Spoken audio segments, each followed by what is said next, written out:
What's wrong?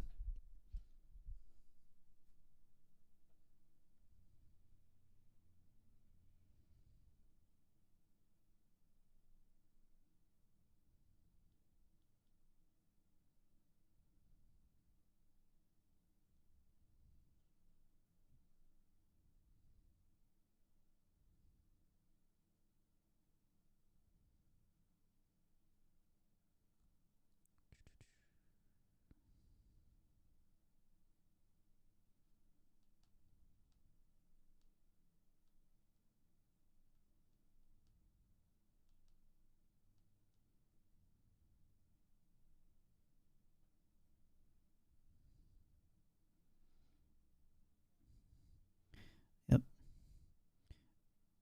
All right.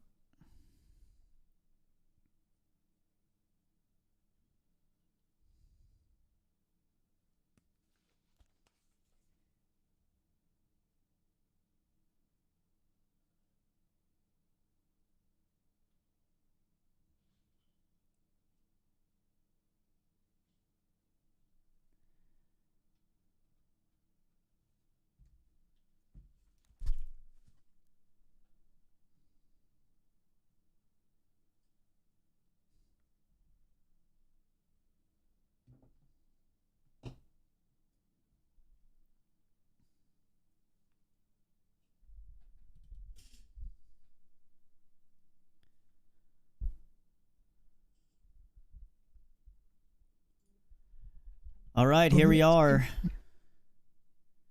Welcome everybody to the Snowbirds meeting room. I'm Voidwalker Joe. We got Shadow Spectre 11, Zoog Zememi, and King Pain. I kind of botched that a little bit, so A little bit. Just a bit. but yeah, so today we're going to talk about an assortment of different things.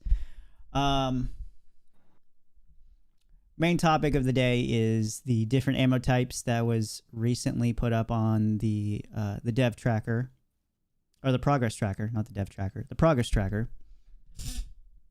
It sparks a pretty interesting conversation around how that's going to affect gameplay. And so we got a little bit of an idea based on the description that they put in there, how it's going to go, how it might go. We're also going to talk about a little bit of different things that are relevant in what's going on right now within the game and the community. So before we get into any of that, right now we have the Ship of the Week, which is hosted by King Pain. We focus on one specific ship and we talk about it a little bit and where it's at in the game and where it might go in the future. So King Pain, whenever you're ready, go ahead. Yeah, hi everybody. Hope you're having a good week so far. Today, no. we're going to be talking about NASCAR. No, just kidding. We're going to be talking about the M50, or as I dub it, the MiG 50. It's basically a pair of engines with a cockpit. Yeah. I mean, it's the truth. It's an Origin ship, which this is where I feel Origin really shines outside of luxury, is their racing vehicle is exceptional. So I got to give them that credit. If I am not mistaken, this is literally the fastest ship in the game as far as interceptors and racers go. I might be corrected on that a little bit later, but I don't know all the SEM speeds coming up. But if you were to fly this ship in atmosphere right now, it is insane that you can cover the distance you can cover in a straight line with this ship. So, getting into that, it's a single-seater. It's about 11 meters in length, a beam of 10, and a height of 3. So it's not very big at all. It's very small. You can pretty much fit this... Any ship that can carry another ship, I believe you can fit this in almost every one of them. I think the only... No, I think they all could fit. I think this one could fit in every one of them. It'd be 0 cargo. SEM speed at 330 meters a second. Afterburner 1345. And it's really as simply as that. It's got a real sleek red design on it. I will say that. I like the design. So, that being said, we can hit the... Did you get the commercial? Yes, I have it up, which I'll bring up whenever you're ready. Bring it up as soon as you can. And then in the meantime, what we'll do is we'll do simple. This is I think the first $100 ship. Yeah, it's $100. Yep. So it's the first $100 ship in the lineup, and we're gonna check out the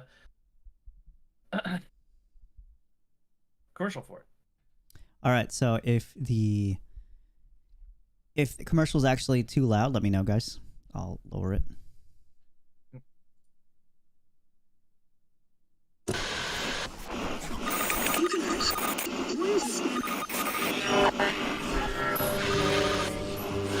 Misk Freelancer.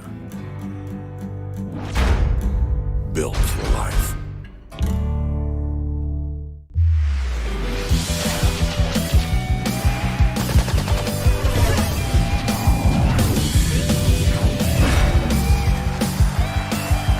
Now, over the last few I can hear years, it on the Origin YouTube broadcast. has become more known for looking What was that? Yeah, YouTube can hear it. YouTube, we can't hear over our voice chat, but we can hear it over YouTube. Oh, yeah. Discord isn't letting you hear it. Nope. That's weird. Let me see if I can fix that real quick. While he's working on that, while he's working on that real quick, just a side note here. This is not a ship I recommend for intro ships. I think we're at the point where that's out the window. There's no more starter ships beyond this point. Okay, they should fix it. I'll bring it back to right here.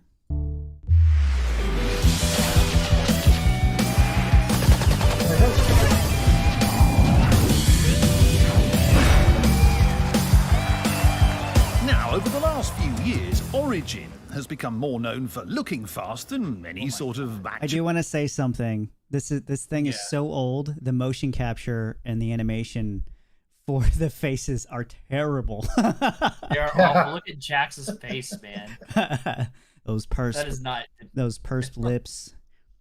Okay. Anyways, Dual speed. Take the 300i. A ship that brags about its extra comfy beds isn't exactly what you want when you're looking for a racer. However, all is not lost. Origin has just written us an apology letter. Meet the new M50.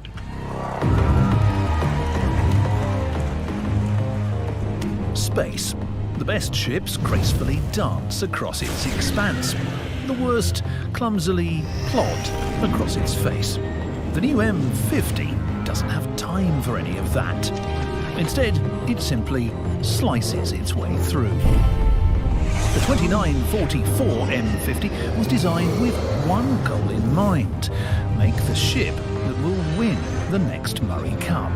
The surprising thing is, Origin may have just about done it. The stats are an orgy of mind-bending numbers, but it comes down to two things: less weight and more power. You'll notice that the nose cone has grown what I can only describe as a moustache, added to stabilise all the additional thrust that the retooled and updated twin hammer HM 4.3 drives spew out. And the refinement doesn't stop there. They've narrowed the front fuselage, moved the wings forward for better balance, shaved the cockpit view pane down to the thinnest it could still be, and not shatter in your face. The result? A pure flying machine. Each movement on the stick translates directly into unadulterated throttle action. Welcome back to the glory days of flying. That's all well and good, but when you're talking about a racing machine, at the end of the day, you really have to, well, race it. And who better to prove the M50's mettle than the last Origin ship to actually manage a cup win, the 350R. Piloting the 350R is Galactic Gear's very own two-time cup holder, Timo Bakshi. Flying the M50, an incredible man who, for some inconceivable reason, has never won a single Murray Cup. Me. This, my friends, is going to be good. 5, 4, 3, 2, 1. I keep trying to push the limits, but I can't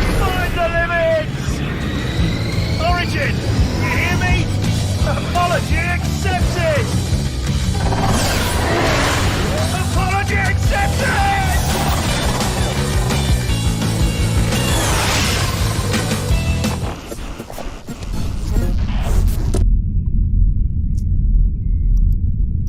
Oh God. My God. That's a badass ship, though. Yeah. Oh. So, yeah, to wrap up the conversation on this. I mean, I don't have much to say on it other than you're silly if you're gonna get into racing and not think about this ship and not try to grab it. To be honest, it's probably the ship to get to race with. So, with that being said, I'm gonna go ahead and impulsively ask the room. Zook, what you think about the M50 for a racer? I have one. I want to hold my opinion back on this one. I know that's very unlike me, but I'm going to hold my opinion back on this one once we get the full atmospheric flight tools. Yeah. I expect this ship to fly a lot differently. But for now, it's a fun ship to fly. If you want to fly in a straight line, and I do want to correct one thing: it is not the fastest ship in the game. That belongs to the Herald. That's right. But right. beyond the Herald, it is the fastest. In for lore, racing. I'll bring up in lore, it is the fastest. In lore, not game, but that's what I'll bring up. Nah, it's fun. I have one. I've used it for long before racing was in the game. I used it for stealth builds. It's small enough with a small enough cross section where you can be, again. Yeah, I've probably said this 3 times now, but it's very, very stealthy. It's not a very great fighter, but it can basically be impossible to hit even with somebody who's an amateur pilot. As long as you can keep the nose from crashing into the ground, you can be almost impossible to hit. And it's one hell of a ride to fly. But it's very fun. Wait, I was looking for Drake. Still checking my Drake information here. So, Joe, go ahead, man. Well, personally, when I heard you could use this as an interceptor and it was actually pretty good at it, I went and I immediately bought one in game. Turns out I had the money for it, and which I don't remember how much it is, but it's doable. It's very, very doable. And It's over $1 million. yeah. See, Sure, that's you can go off, do whatever you need to do, make a little bit of money, and then you can go and buy it. It doesn't take too long. I had so much fun. I think honestly this ship is probably the most fun I've ever had trying to fight with.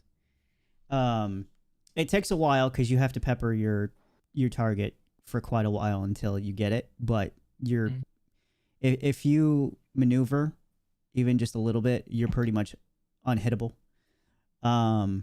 So that's about all I have to say about that. So I really like it. I like to bring it out. I haven't used it for racing, which I've really been wanting to do.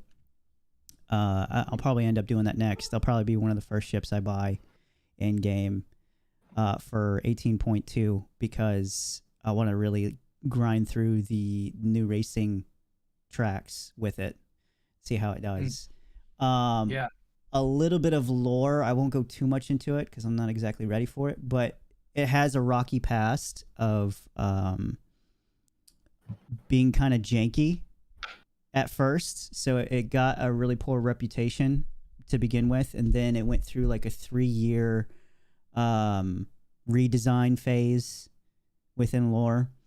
And when it was finally released, I think the 2 major things with it was it embarrassed the racing teams because it couldn't win a race. I think they entered it into the Murray Cup when it first launched, and they couldn't win. There was a bunch of issues going on with it. And then let's see what else. There was Sorry, my dogs are going nuts in the background. Well, that's why they originally sold it off to like security forces, and actually they used it as yes, but it was labeled essentially "do not fly." Like they cut it off because the ejection of the pod, it would fail more often than not, and then if you try to maneuver at max speed, it would rip the ship apart. So the military didn't want anything to do with it, or the civilian defense force, whichever one it was. They didn't want anything to do with it. Yeah, Probably CDF. The advocacy ended up taking the ship. There you go. And there's a really good story about it being kind of introduced as an interceptor, which is really cool. There is a group of fighters called the Bronson's bolts that are should still be around today in lore, with a couple of them that use the M50. They have like a blue and white paint scheme to it. It's pretty cool. Other than that, that's all I have on it. So if you guys want to learn more about it, the Astro Historian has a whole 20 minute video about it, which is really, really cool. So I would definitely go check that out. Yeah. Zook, so upcoming data here for when SCM speeds go into play. The Drake Herald is 235 meters a second, and the M50 is 330 meters a second. So it will. Oh, maximum boost speed. Afterburner speed, yes, you are correct. Afterburner speed for the Drake Herald is 1360, whereas M50 is 1345. So, yeah. But that's afterburner.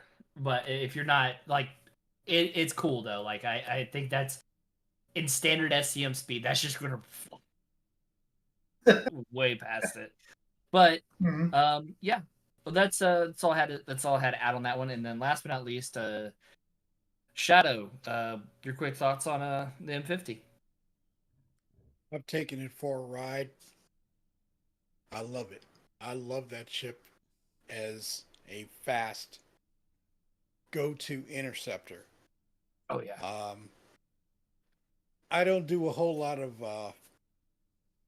air combat or space combat with ships. I've just recently got into it, but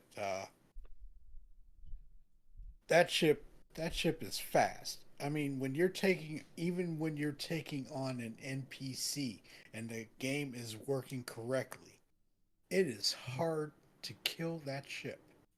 Oh yeah. Very hard. Yeah. And I mean, and I was flying the Scorpius when I took one on. And I had a hell of a time. And then even one day I was out in the C2 and an M50 was going up against me in the C2. It it took me like a good 10 minutes to get in a position where I could maneuver to where he would come in front of me like this. And that was the only way I could get him. I got him. And that's one of those. So that's one. And to jump on your point, Shadow, this ship, it's going so fast that the NPCs tend to crash in and go suicide on you because the NPC doesn't have especially if the server tick rate is low. It doesn't realize it's going on a collision course with you until it's too late, so he doesn't move. Yeah, like that ship's that fast, even when in the hands of an NPC. Right, and I was going against him trying to catch him this way, and it was like no. So I ended up turning over, coming into his turn, and that was the only way I could get him in the C2. So the ship is fast. The ship is just amazing. And it took me a lot of time to get him, but I got him. But that ship is nothing to play with. And people think that the M50 is a joke. That ship is no joke. You got it with the right I don't know pilot. anybody who says that, honestly. You'd be surprised. Yeah, there are. Are there? Yes.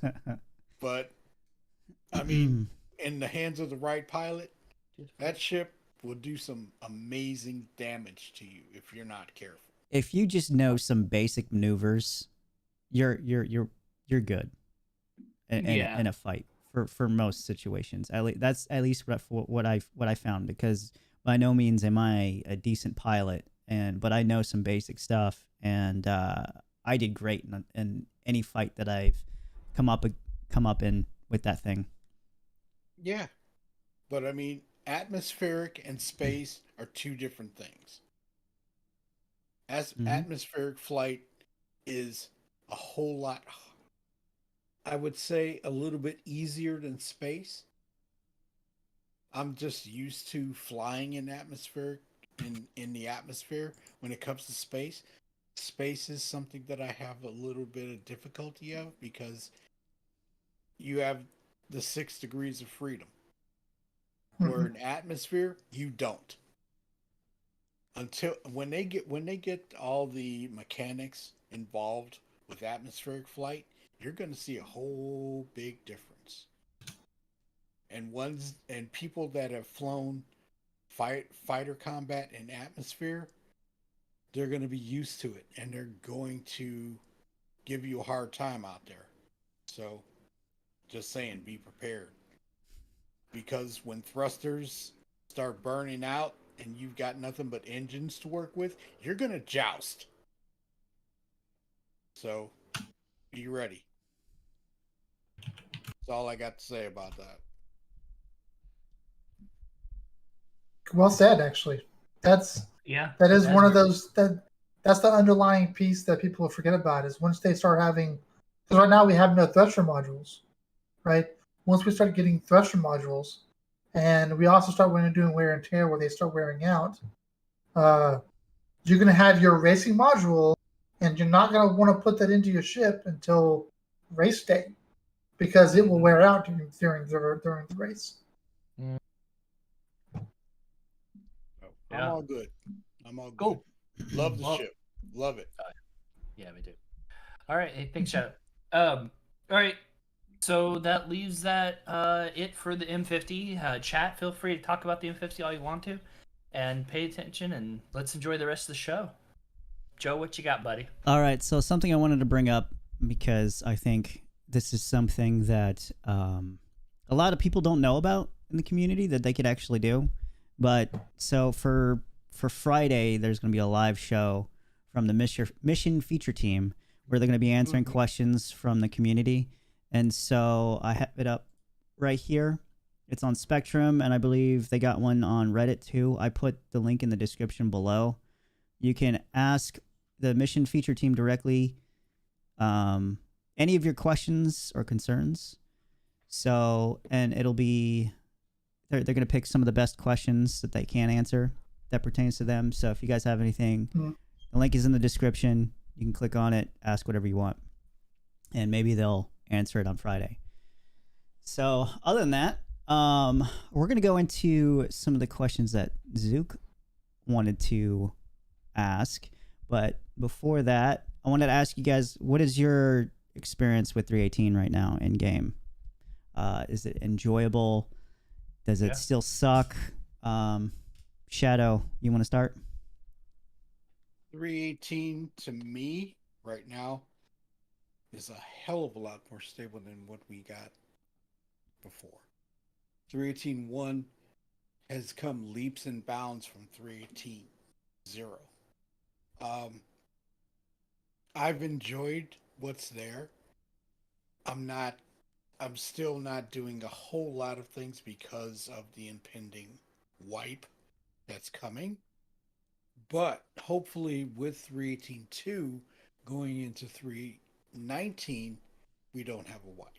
Because, yes, they're saying there's another wipe at 318.2. So, as far as a lot of people right now, they're really not doing a whole lot to get AUEC and reputation and all like that. And I do have to agree with that, because it could come right after this free fly, for all we know. And we've only had it a week. So Yeah. I once it 318.2 comes, we'll see what happens. But playability wise, stability, we still have our 30Ks, of course, and also we are at a point where free fly is taking a toll on the servers. You're gonna have to expect that. And with this free fly, they basically, CIG said this is an engineering tactic. We want to know how it's going to perform. And Zook, I think you said something about that in the messages that we talked about, that it was a smart move on their part to see how much the servers can take. Yeah. And they did crash over the weekend. They did crash. I was in over the weekend, and boom, I heard about that. everybody got kicked out. A lot of people were confused. Mm-hmm. But Yep. then, when one spooled up and we were able to get back in, that server was immaculate. Mm-hmm. Just People, gonna say. I heard of people experiencing the whole, 30 FPS servers, and Yes. everybody liked it until it lasted. I'm sure it's not a Yeah. thing much right now, but Yeah. yeah. Yeah, but I was very pleased with it. I did have a little issue on the initial startup of it, but once I got that cleared out, I was fine and been able to get in every day. So can't complain totally on what we have at this point. I mean, I'm sort of stuck in a position where maybe my instinct is to compare it with 18.0, and with that, it is miles and miles ahead of it. The experience is better. Everyone's having a fun time. It's still a little bit buggy, maybe buggier than most other patches in the past. But at this point in time, the patches bugs are basically stuff you can mostly work around. And honestly, compared to say the free flies in 317, this has been a much more immaculate situation. I think they're getting good engineering data. You can tell they're getting hit with a lot of people. Like I said, like Shadow said, the servers went down over the weekend briefly, but it came right back up. But aside from that,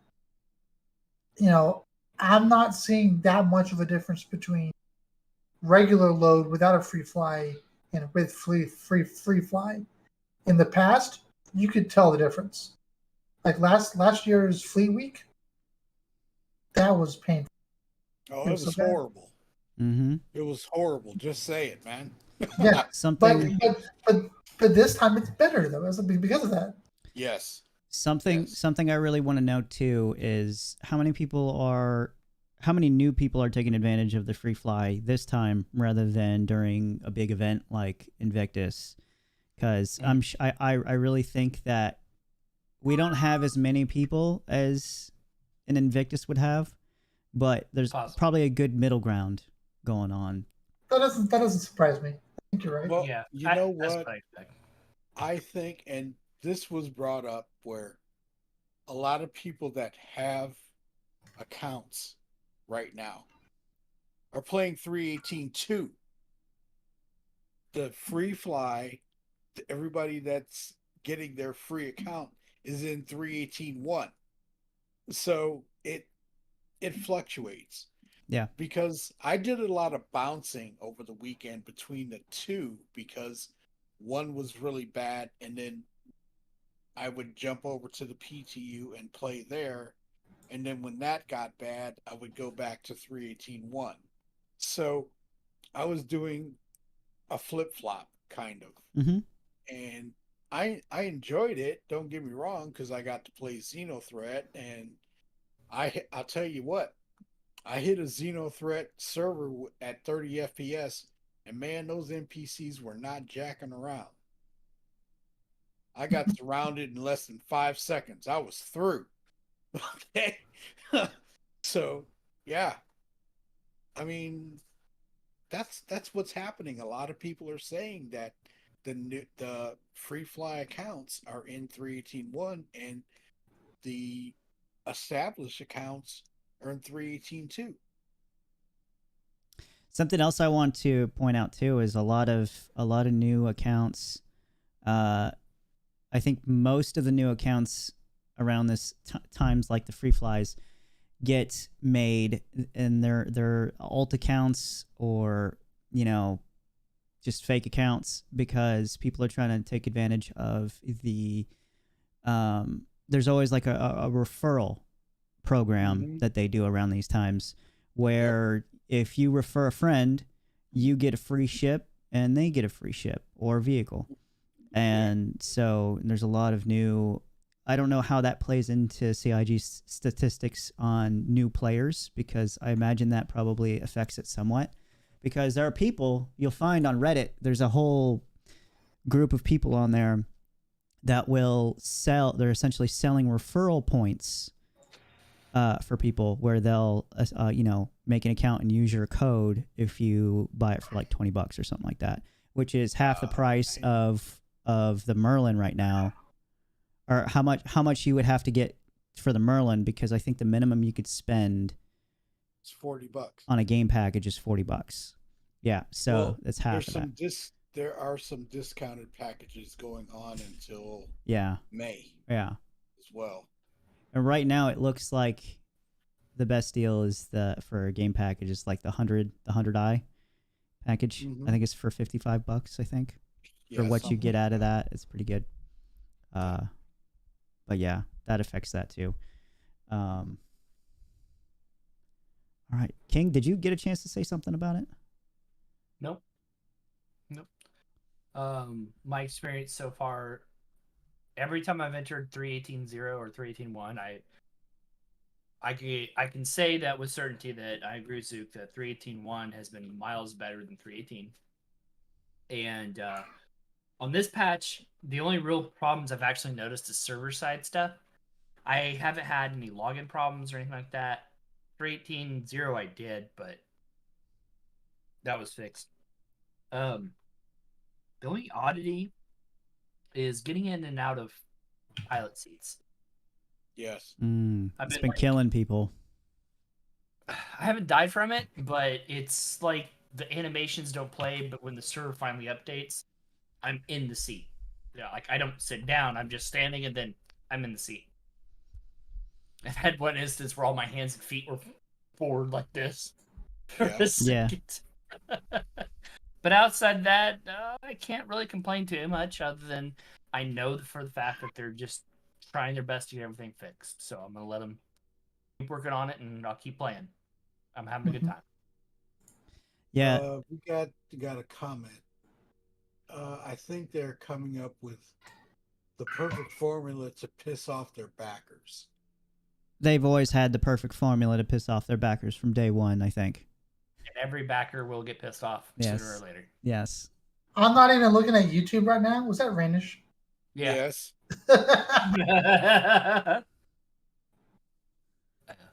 I need to go get my dog. I'm stuck. Oh my goodness. Something we kind of talked about off of the podcast here that has to do with this. Zook, I think you brought it up, which is something I wanted to talk about was the fact that the marketing team didn't bring up the free fly. It was the devs that came out and they were like, hey, by the way, this free fly is happening because we don't have enough testers. And I don't know the exact wording, but they essentially laid it out, and the transparency behind it was just completely clear on why it was a thing in the first place. And it was refreshing. This is the first time I've actually seen them do that when referring to like a free fly or anything like that. And so let's hope that I really hope that this isn't going to be like a one-time thing, where they just don't do this again in the future. I hope they continue to do it because, yeah, I think we need less words from marketing on stuff like this. Yep. But that was interesting. Yeah, I mean,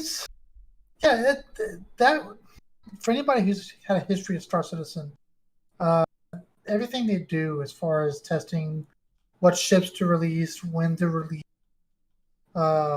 even when to do free flies.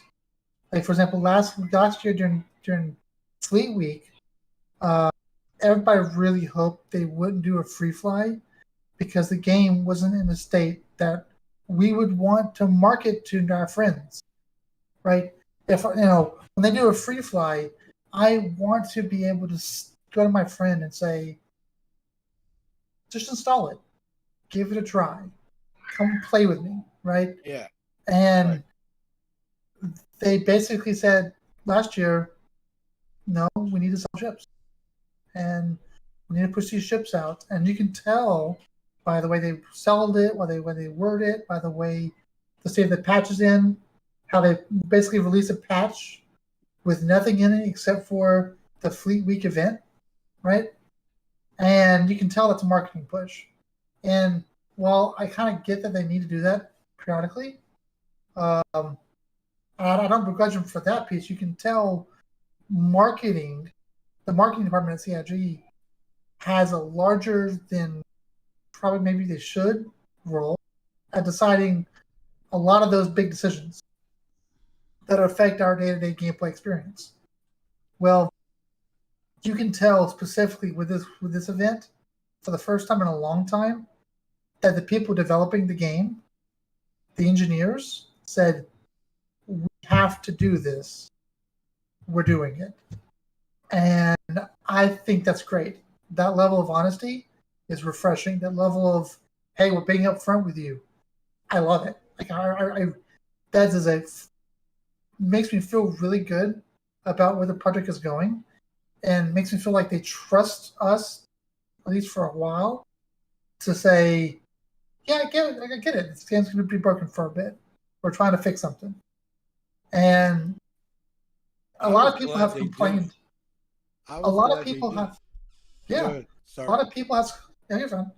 A lot of people has complained past about, or not in the past, recently about, why are they wiping? Why are they wiping? Why are they wiping? It's like, well, they know if they know a wipe's coming, they have two choices. They either can tell you, and you can get ready for it, but they're gonna have a hard time getting players, or they'll not tell you, leave it silent, and then make you upset later on after you've done all the work. And I think the fact that they're being honest with us is a good refreshing. And the only thing they could do to get the number of players to properly test the servers was to do a free fly. And while it can be painful, I think it was the right call, and I overlooked it. So I got two things on this. As a developer, you're going to want to be honest with your audience. No matter how painful that information is, if you're honest, that builds integrity and communication and rapport at the end of the day. Because you don't, imagine for a second if this company lied to people. Well, imagine for a second that this company did not tell you they were wiping on these patches and you suddenly logged in and can't do it anymore. Well, that would make me upset. I wouldn't want to play this game. There'd be a lot more confusion too, which absolutely, because people wouldn't know why, Exactly. So them communicating their needs and then them communicating what's going to happen, don't be upset about it. You can say, oh man, it's a bummer, but getting the salt level of anger I have seen on Reddit and in the Spectrum, like there's no reason to be that angry about it. You know that this game isn't done, and you know there's a million things coming down the pipeline. Well, getting mad about it is only going to waste your time and waste your energy. Don't do it. Exactly. This is why I tell people, it's like, dude, be glad they're doing this now, because if we were in the finished game, finished, then you've got something to gripe about. Yeah. You know? 100%, man. 100%, man. So, second thing I was going to bring up, in kind of relation to what Ranish is talking about, public relations team, that's effectively what Jared does. at the end of the day, Jared may be the Yeah. media guy, but he's really, him and Xylo are leading public relations. Community manager, Xylo, is your public relations guy. Jared is your media guy that relays to you and is the face. Effectively, I argue that Jared is the face of what CIG is, because you see him all the time on a board. Every week. Yep. Every week you see Jared all the time. So they have told us multiple times over the years, ever since I started playing, there will be wipes. This is an alpha.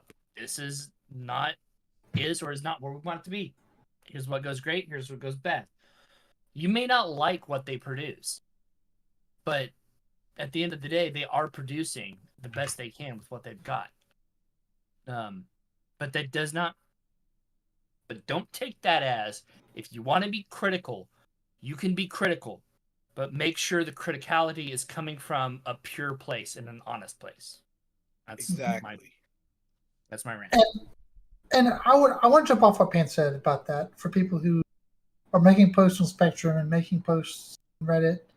And of course I'm going to fix all the problems and make peace throughout the land, right?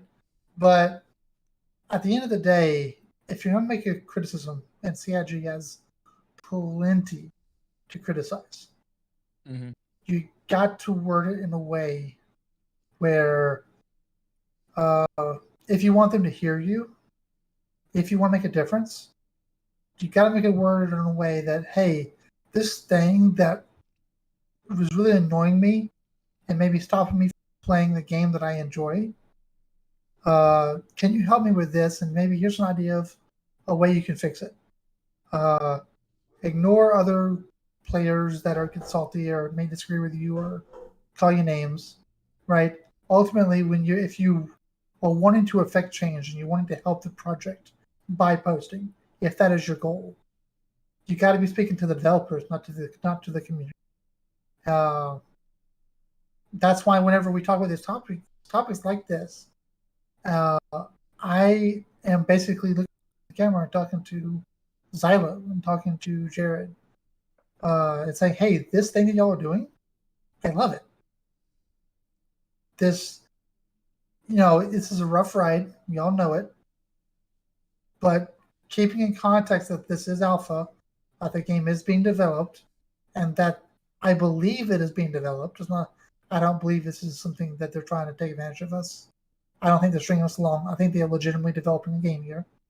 With that in mind, this is something that makes me feel better about the project. And I wish people would word their criticism in that way. And I feel like we'd be better off for it. Little topic change, but I want to jump off that. I think for communication, they need to have specific places to talk technical, but overall in general, when they're addressing certain issues, I think they should do away with the technical talk when they're trying to get everybody up to speed on, in a general sense of what's going on. That way people don't get things confused, because when you start talking technical about everything, it raises more questions than answers. So you're not really addressing anything too much. Most people don't know what the hell you're talking about. And so they're just like, wait a minute. So this, and this is happening? Does that mean it sounds like you're trying to do this now? Or it's actually like a thing that's happening and might come out soon? So I think they need to be more... It needs to be dumbed down for the public and be completely clear with what they're trying to say, rather than speak technical terms all the time, because it just confuses people from what I've seen.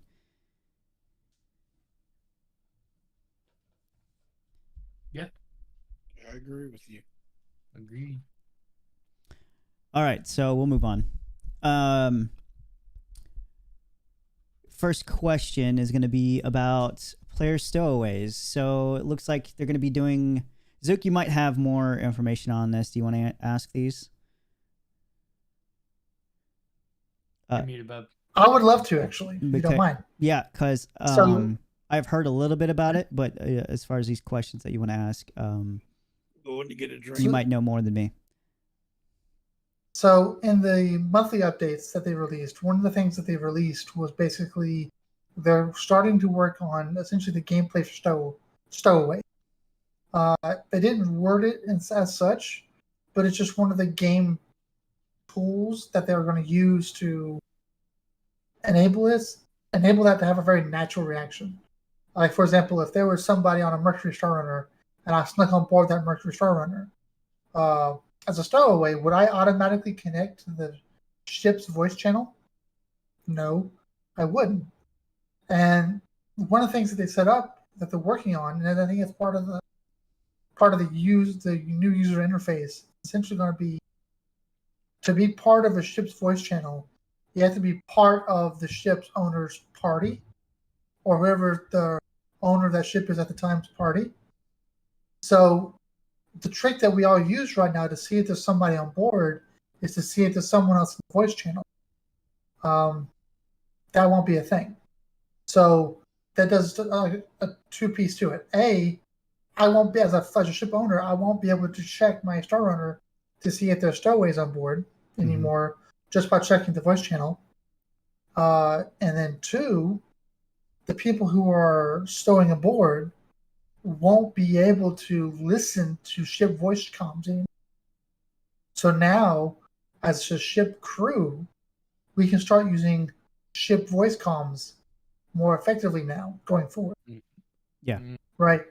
Now that becomes a tool that we can use against a player on board our ship. They did mention something towards the effect of having other systems on board to detect stowaways if you so choose. They didn't really specify as far as what it was. I think I was watching a video with Board Gamer. I think it was a Board Gamer, and they were speculating. It could be life detection, heat detection. Some other type of like scanning your ship. I want the radar from Alien. Yeah, little handheld. exactly. beep, beep, beep, beep, beep, beep, beep, beep, beep. Wait, that's coming in the visor, right? Yeah, it actually is. Yep. That's the plan. That's the situation scanning when it's around you. Mm-hmm. That whole user interface, the map GUI, the new system map, all that's wrapped up into one big thing. Yes, and situational awareness radar. And so everybody knows that, and the new star map is in Squadron 42 right now, and they're testing it. So if all goes well, hopefully we could get that at some point in a realistic time frame. I hope we get that this year, because geez. Look at it like this, and we were surprised with all the things that they are throwing in 319. They may throw this in on 4.0. It could be as early as 3.20. We don't know. But I was surprised with the tractor beams. I was surprised with the mining, salvage missions. I mean, they're doing stuff, and all of a sudden, here we are, 319. They're getting ready to drop this. Hopefully, it comes to fruition. They're currently working on 3 other mission types, too, along with the mining and the salvage stuff. So hopefully we see that in, like, 319, 320. Mm-hmm. Just throwing that out there. Didn't mean to interrupt you guys, but... No. You're fine. It was a surprise. It was a surprise. Here's the thing, and what's really interesting, and the reason why you're probably not hearing much about this topic is because in these monthly updates, this is like one line item amongst a line of items of many. It's easy to miss. I would love to talk. That it's easy. It's super easy to miss. And what's really interesting about these topics is if you follow it for a while, you can start to see almost dominoes fall. And okay, something they said 6 years ago in a video, that makes sense. They're still going at it. That's that fact that that's listed in that PU date says to me what they are intending to do 6 years ago is still what they're intending to do now. They're just not getting to the point where that is being worked on. And that's incredibly encouraging once you see, I think, and Payne can probably verify this, game development is very, very slow up front and sort of snowballs as things go, as it goes. And I think we're starting to see that snowballing effect even in the reports that are released monthly of this, it used to be a few items. Now it's just this long list of, by the way, this team's working on this, and this team's working on this, and this team's working on this. Something I want to add too is that it's also a trial and error thing. So this happens with AAA developers too, is that they run into issues just like CIG does, and they got to scrap things, whether it's back-end tech or it's like features of the game. So yeah, I got a story about development issues. I can roll right into this. So we physicalized all our cards in our card game, right? And then we were implementing everything, and there was this new item we did, and we uploaded it. We were consolidating everything together and uploading to GitHub and all that stuff. Well, I go to launch the game, and we move the code into the level, which is represented by the item. When we did that, it crashed the game. Like, not just the game, it killed the engine. And then when we launched it back open, so the way we have things listed out is we have a data table, right? That lists all the cards and all of its properties. And then we have a structure table. Structure table is responsible for calling the data table and getting all the proper properties, right? And all the information properly. Something deleted a very important part, and that was the instruction here in the data structure. It was called the row struct _ data table _ get. If you have any experience with APIs, a get, it says, I want this. It basically reaches out and grabs the data and brings it back. So, is that, Mike, I'm sorry, could that be why there were so many issues with the 14,000K and the 19,000K? That's very possible. That for Star Citizen, that's probably a different problem. But yeah, it could be a problem with the API calls, SPCs. But with the data structure in my game, that's what happened. Is the get got deleted. The get was deleted out of the structure and destroyed the game's ability to pull any of the cards, thus resulting in this chain effect of crashes. So we basically had to roll back and then reapply, and everything worked again. So yeah, we developers, we run into problems all the time, and so we have to be creative. Remember, we're the ones developing the product, and we have to write the error codes for it. And so the error codes tell you what the problem is, so you can tell support, so support can fix it. So it all rolls downhill, basically, back uphill. Right. And then I wanted to add to Zook. So like this whole stowaway thing is really, really cool. It is definitely a new aspect to gaming. Like, I know pirates will probably use this, but I also know people not wanting to pay a fare to go to another planet will probably use this. They'll stow away. They'll try to keep their signature as minimal as possible. But the problem is those creatures, those people, they don't have, like, when resource management comes online and permissions are starting to be granted to players, those players on that ship won't have the permission to move in and out very well. So they got to be super sneaky about getting in and out of the ship. So suddenly you have an MSR, you're watching like a hawk out of one of the side rooms. All right, is somebody coming? Is the door open? All right, I'm going to get out of here. Well, what happens if someone's at the back of the ship just watching the room? You just got have any of y'all done that before? I personally haven't. Actually stowed away. I don't stow away on ships, man. I stowed away on my friend's ship to mess with them, but that was a different if there ever becomes a reason to do it, I will definitely do it. But as of right now, I haven't really cared to do it too much. I look I at have it done like it this. on a few times for fun.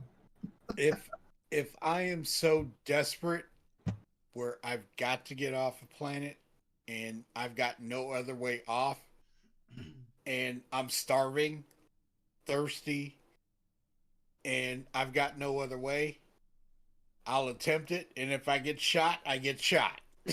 You know? I Yep. mean, and out of desperation, you'll do some things, but I mean, normally, no, I wouldn't do it. No. So I mean, it's an interesting experience because right now, if they're not paying attention to that voice channel, I've stored away on a Carrack, on a Caterpillar, and I don't mean like I got on board a ship and killed them on board. Like I would hop on board their ship, I would hide away in a corner for the entirety of the ride. They would get to their destination, and I would walk up to them just for fun of it. It's like, "Hey guys, thanks for the ride," and they would just they would reply, "Where did you come from?" I mean, that's a really cool aspect of the game that most people don't realize, and there's really not much of a reason to do it now. Zero to hero runs. Yeah, with Zero to Hero Run's a perfect example. It's a great way of, if you're pirating, that's how it's used most of the time right now.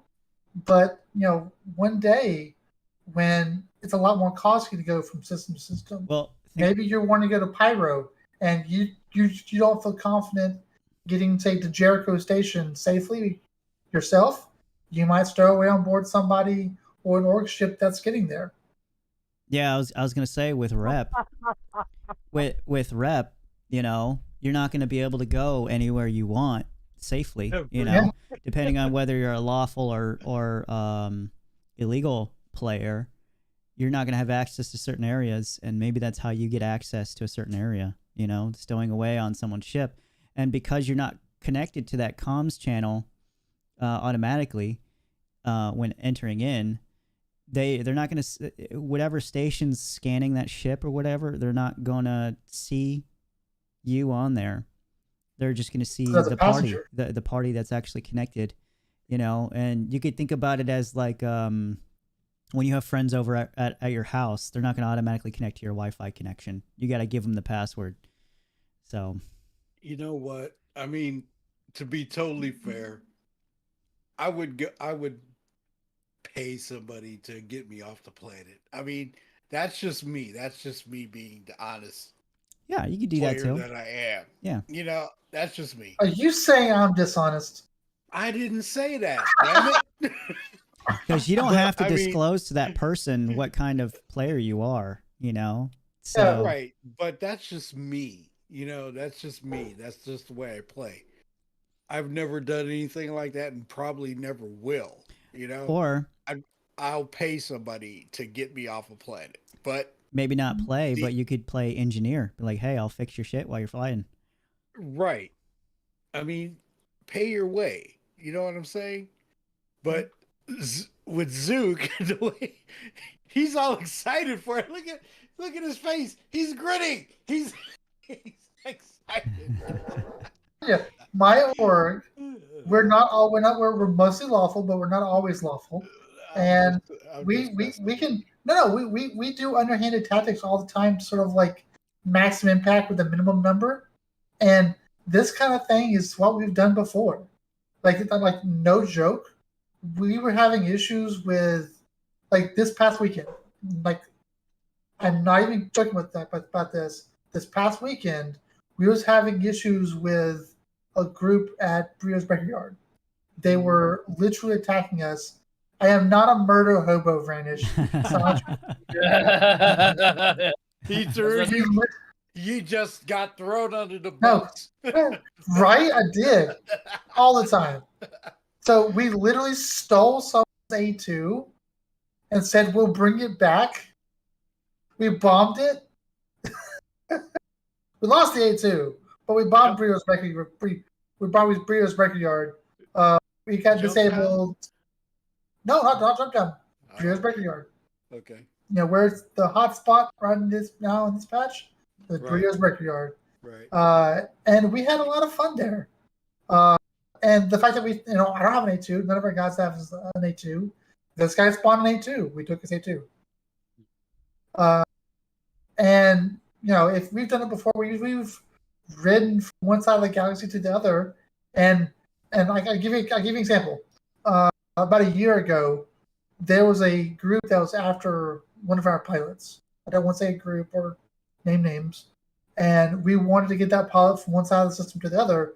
And the people that was after him kind of knew who was in our group at the time because we were operating out of the Reddit Discord at the time. So we literally stowed away on some other random ship, and that ship left, and we got out of that port, and they didn't know how we got out of the port.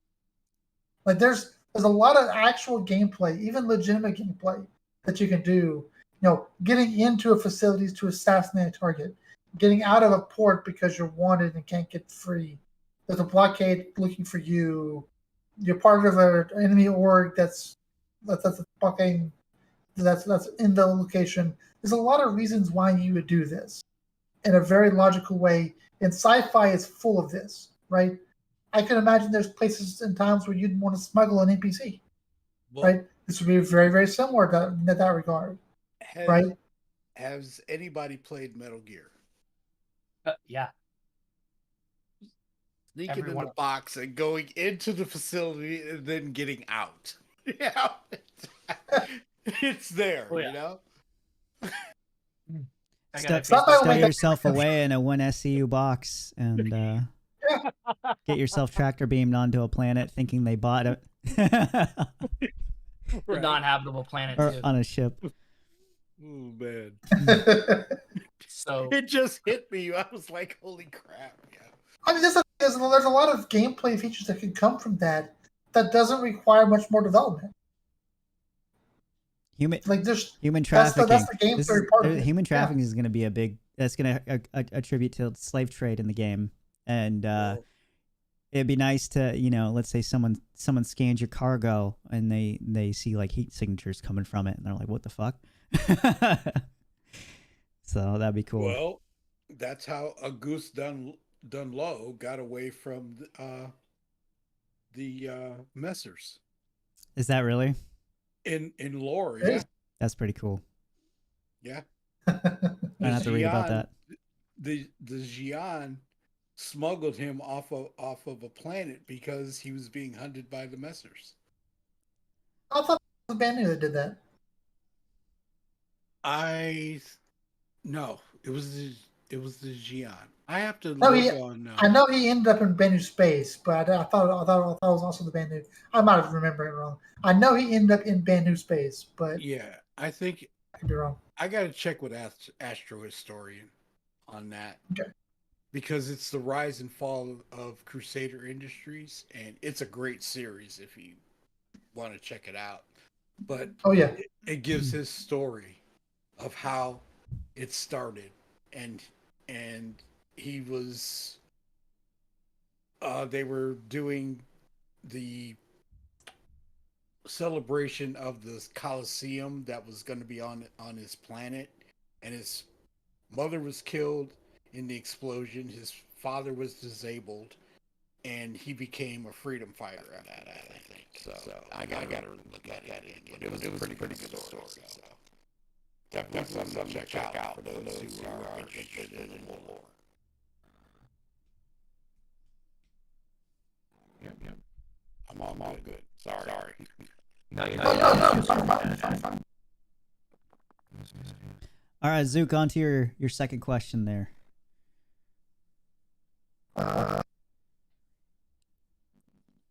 Which one you were referencing? Whichever one you're ready for. The one that I saw was what kind of systems can we have to deal with crime done with tractor beams? Oh Lord. I'm excited about this one. So The reason why I'm on this because I'm very curious to what your thoughts on this. And seems very simple. If I fight on somebody and I want to do damage to you, I damage to you. Right now, it's kind of just like fall damage. So it makes sense that I was the one that caused damage to you, so I could get a crime stat for it. But this, for me, this tells me that they foresee a future where we would be able to tractor beam somebody even if they're standing on their feet.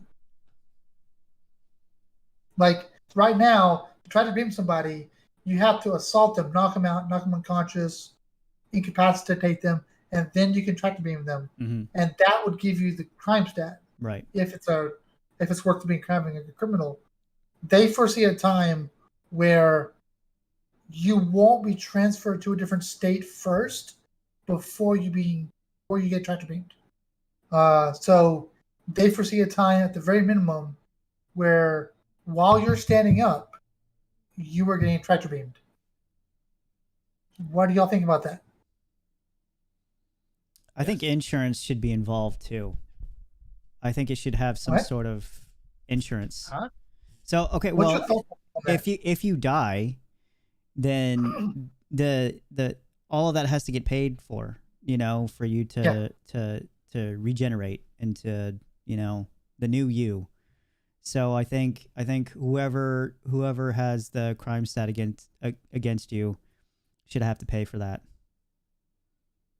Same thing for your ship too, for ship insurance. If they, assuming they had, not everybody's going to have insurance, right? But assuming they have insurance, then Yeah. that would take care of it. Yeah, I would actually agree with that. Assaulting, blowing up a M50 should get you not as much of a crime stat as blowing up a fully loaded C2 with cargo. Right? One should be a drastic hit than with the other. But I'm very curious of what do you think they're wanting to do with tractor beams while tractor beaming people? What do y'all think they want to do there? Just to let you know, sorry to interrupt. Patch notes for 3.18.2 just dropped. U.S. region only. Interesting. So, thanks, Shadow. I kind of want to think about this because I think that there's a couple things like bounty hunters, mercs, well, really bounty hunters, police forces, anybody who's going to capture anybody, they're going to use they're going to want to use a way to do it less lethal. I don't know if they're going to do via ship tractor beam or if you're going to have a handheld to do it. I think gonna it should be a imagine- different type of. I think there should be different types of tractor beams. So maybe Sure. maybe a different one that has some sort of stun to it, so that way you stun, your bounty, and you also have the ability to bring them onto your ship and put them away. Oh, the same concept of a repulsor beam.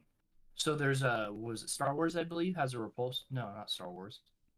It's either Star Wars or Star Trek. I can't remember.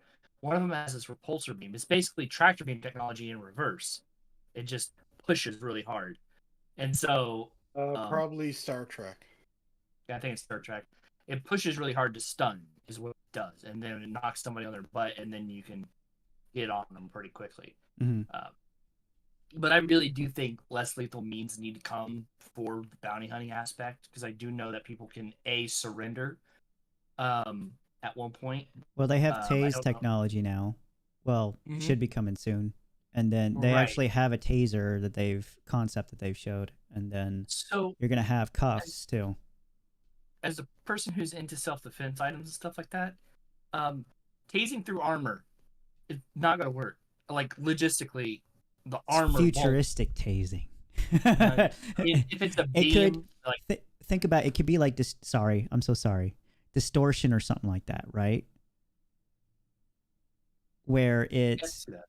it affects your armor systems and maybe your HUD UI and all that kind of stuff. Maybe it locks up your Yeah. armor because Okay, yeah. what I'm the first thing I thought about was Halo. I know when the armor automatic will lock up in certain emergency situations, and maybe that's something that could happen within Star Citizen. When something happens, your armor will lock up. You can't move, and you're kind of stunned.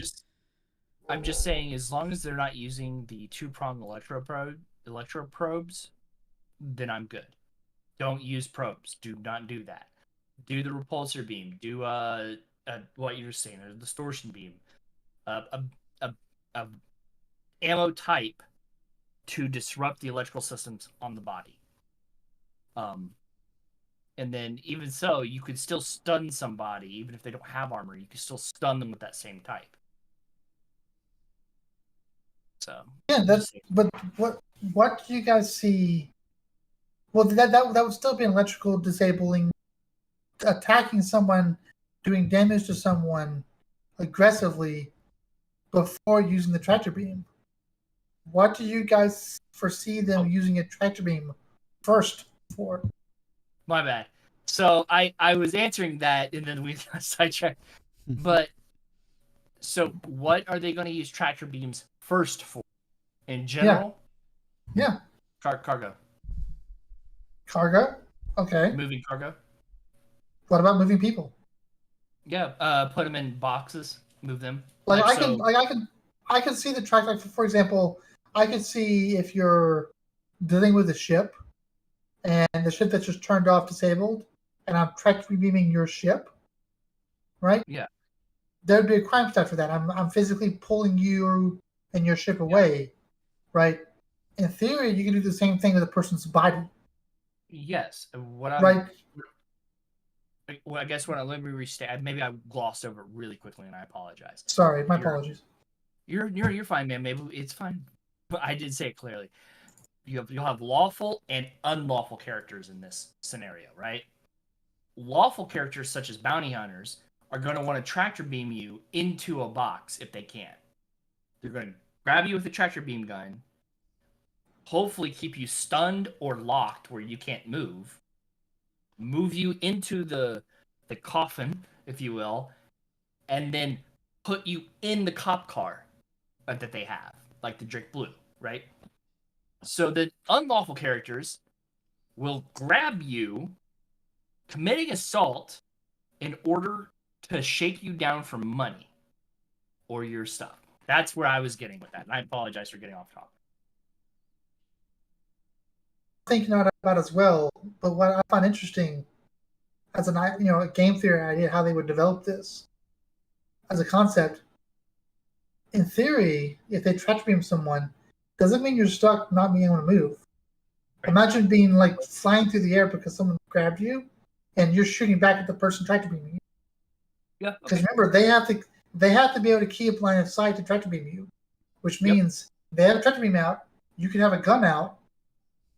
People Yeah, would be like that. using people would be using the tractor beam. They'd be just going fucking flopping your ass around. Right? Yeah.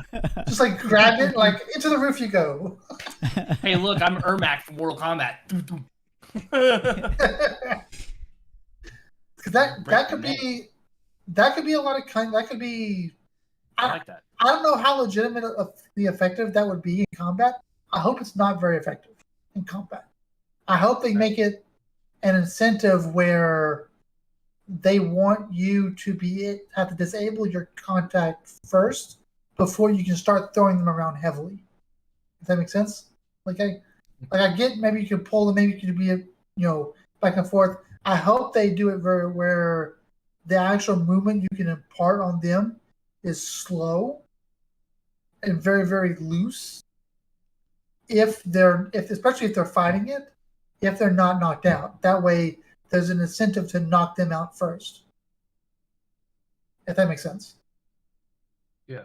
I am a little bit worried to some extent that this might be overpowered if they don't limit how effective it is to pick someone up. Because clearly that's their intention. They could, from like a manufacturer standpoint, the manufacturer, in lore could probably have features with certain tractor beams that would stop you from doing certain things over others because they're trying to put you into a certain position where you would want to use this tractor beam only for this.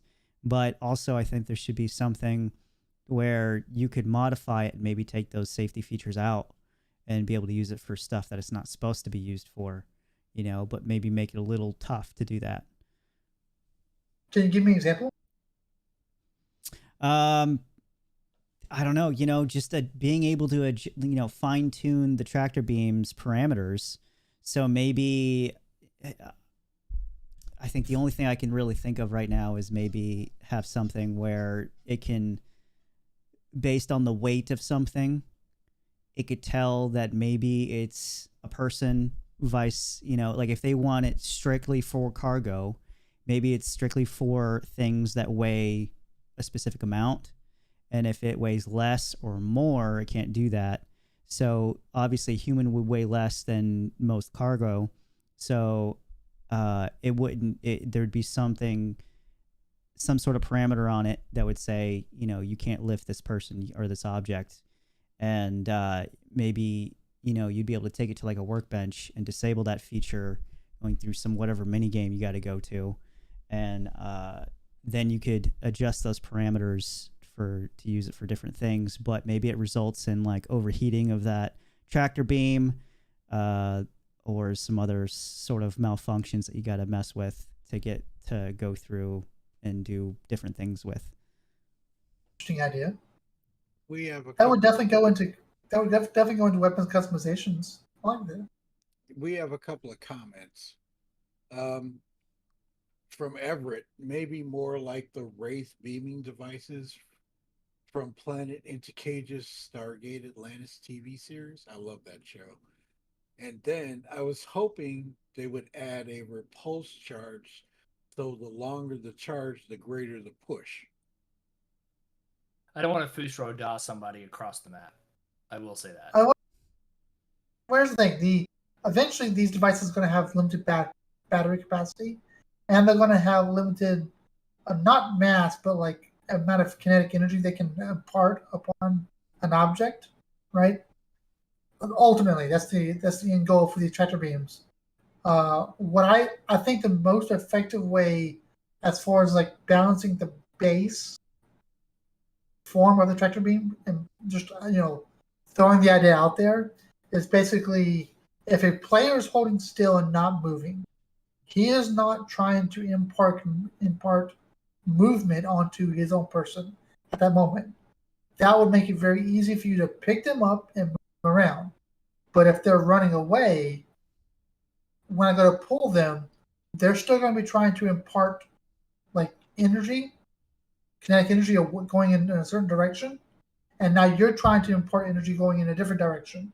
And those kinetic energies sort of like match. Kind of like because almost as if you like saddle someone with a rope. If they're stronger with you than you, then they would end up pulling you, or vice versa, right? I could see a time where if you're tractor beaming somebody and you're tractor beaming a little bit more than what your body mass is, maybe you're still pulling them to you, but if they're imparting energy going in the opposite direction, it would be very, very, very, very slow to bring them to you. If that makes sense, like that would give the person the ability to not deny it but fight it. Mm-hmm. just by walking. And then, as you said, Joe, you could very easily go into weapons. I have attachments even that says, okay, I was gonna bring up devices. Yeah, maybe you have something that you have in your armor imports that you could turn on and off. You can have a different nozzle, a different nose piece that says, I'm going to give out more energy, but I'm going to burn through your battery faster. Well, also, I'm talking about for people that are defending against being tractor beamed, maybe have some sort of devices that they could have that could temporarily weaken the beam or something. Maybe not necessarily, damage it but yeah, that would be a consumable. Yeah, consumable or something like that.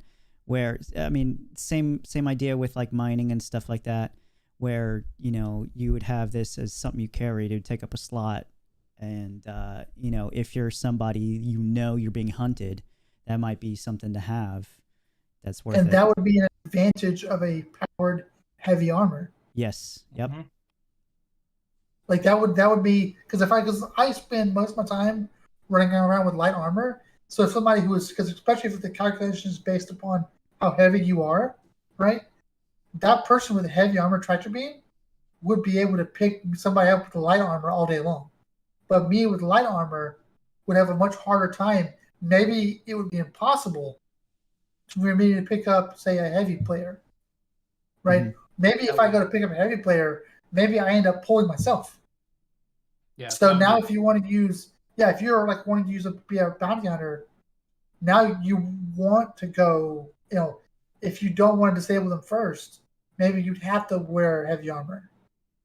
I mean, there's a lot of game theory possibilities there. So I get excited about this stuff. No, you should. Yeah. I've been the same way, man, all week. It's like when I'm sitting here thinking about Star Citizen, I'm like, I know like two things run through my mind. The first thing that hit was, I know Shadow's gonna like become like, screaming like a little girl when that SRV hits. He's gonna be like, I fucking got it, yeah. It's in final And art, then, people. It's in final art. It's I was almost getting done. launched. And then my second thought was, Well, holy wait, crap, this opens that up so was- much behind it. that was too deep.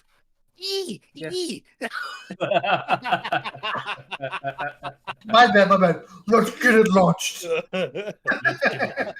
Yeah, no, I like that idea though, like powered armor. Maybe it's not just powered heavy armor, but like powered powered armor in general, that there's a component that has to be powered for 1 or 2 charges, that if it gets hit by a tractor beam, it sends a negating beam back and turns off their gun. That would be cool. Well, And maybe that would better. be a dampener, because Right. if you have it in the armor, right, and it's consumable, it only lasts for so long. Right, but heavy armor by default you can't do it. Yeah, But medium armor might have like 1 charge, light armor might have 2 charges, but that's Right. it. That's all you get until you go repair it. right. Those bigger, like imagine being those bigger armor sets where they have the hydraulics where it helps you move, and you I'm can a carry mech more because of it. Oh, you're Right? talking Titan about suits. Titan suits, man. Yeah. No. There's No, a suit he we means have big in the armor. game. There's heavy armor we have in the game right now As that actually has hydraulics to it. And you can- Okay, now you're talking about an exoskeleton. Yeah, it's an armor exoskeleton. It's in the game right now. Well, I don't know if it's powered. I think it's powered, but I don't know for a fact. I don't know for a fact that it's powered. But if you're Right, having to use 100%. suit power supply to use as a disruptor, you could potentially risk your suit losing power, and all of a sudden either you can't move or it would be very, very difficult for you to move. I mean, there's a whole bunch of world where they can, balance it. I hope they keep it, at least for now, where it's just heavy armor is a lot harder to be moved by lighter armor, and light armor is very easy to be moved by folks that are in heavy armor. That would really, because right now there's a pretty big advantage to people in light armor, just with the ability to move and not over Yes, exert yourself. yes. That would balance that. Mhm. I mean, when I first started the game, I was wearing light to medium a lot, so I could move faster. And then I started going to heavier armor, so I could be more protected, but I moved slower. So the physics are there. Yeah. Oh yeah. And I think that is one mechanic that I really, really like. It shows what is there. If you're wearing heavy, you're gonna move slower, but you're more protected. And you can't beat that. You can't beat those mechanics, because in other games that doesn't exist. If you Yeah, think about it. They're gonna have to have in the future, because they want to have different ammo types among like hand weapons and stuff like that. Mhm. This falls under tractor beams possibly being a part of the hand weapons thing, where you're gonna have like plasma ammo and stuff like that, which is really hot burning gas essentially, and whatever else they choose to throw in there, you're gonna have to have armor that negates all of that, those different types of ammo types. So Well, you might. So I'm going to add on to that a little bit too, because like there's games like Ready or Not, for example, that you can choose light, medium, or heavy, and then you can choose the different plates that go inside your armor. You can choose ceramic, steel, or Kevlar, or anti-stab vest. So this kind of the idea kind of plays into this. That I have a feeling what CIG is going to do is make you choose specific armor types that will be strong against A and weak against C. So I think that it's not going to be all-encompassing armor. Your all-encompassing armor is going to be basic, and it's not going to be great or terrible at anything. Yeah. But your heavy armor, for example, might have like really great ballistics, but your light armor might have really great plasma. Just example. Yeah. Because it might have like electrical thing to it or something. I don't know. But anyway, the point being. And finally, sorry, go ahead. Sorry. No, go ahead, brother. No, you were trying to finish your thought. I was going to change the topic slightly. Go ahead. Oh, yeah, I was going to say, maybe there's a personal shield that happens too. Well, Yeah. You've got. I don't want them to be personal shields. I don't want that like that. But they wouldn't be very strong. Like they. Well, great. Okay. As a device you carry, maybe. As a device. You can actually lay it down, deploy it somewhere. Because in Halo, I think it's Halo. It is. Yep. Halo has one. You can drop a shield to protect you, but it only protects you for so long. I And like a that's- limited battery or something. Yeah, that's Tavarin technology, I think. Alien in So- general. Yeah. I don't know. I like Destiny's shield. It has two types. It has a full wall, or it has like a half wall where you can shoot over it. Yeah. No, anyway, Snoop, go ahead, man. We're sorry. I'm not. So for all you people who go to Jumptown and load up your ships while you're hovering, or you use a Connie that has the side hatch, and you load up your cargo via the side hatch so no one else can board your ship. If me and my buddies find that, we'll just try to bring my buddy up into your ship. Okay. Just don't give away your strategy, man. What's wrong with you? I like fair play. I like fair play. That's the thing. There's nothing wrong with it. It's far enough this away. concept. Yeah, with this concept, right?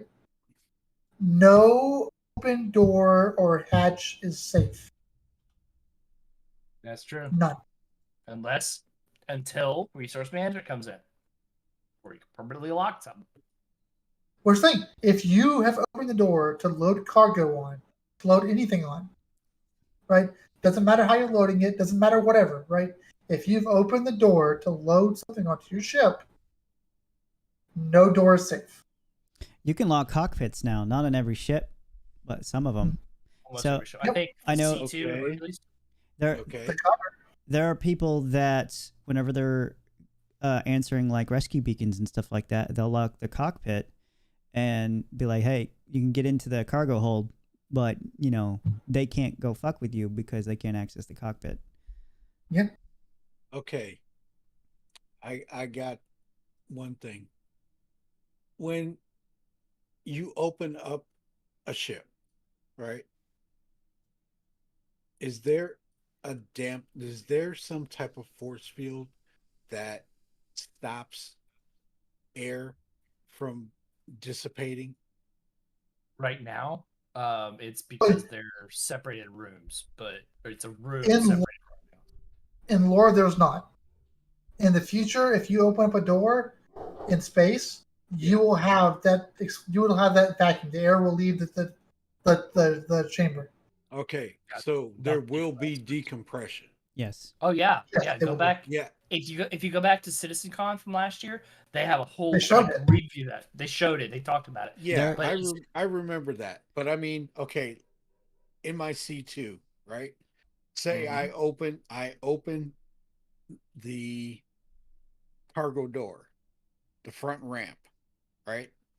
Right now, there is no decompression. right, that's true. Okay. Is there a way to put a field, when that door opens, a type of field where that won't happen? I don't think so. Not that. right now in lore, there's been nothing to say that that's a thing. Okay. Just I because it's always given. I've just had this thought. It's Whoa, wait. Hang on. I might be wrong. There's a force field on the. Is it the Prowler, the alien dropship? Yes. Yeah, the Prowler does have it.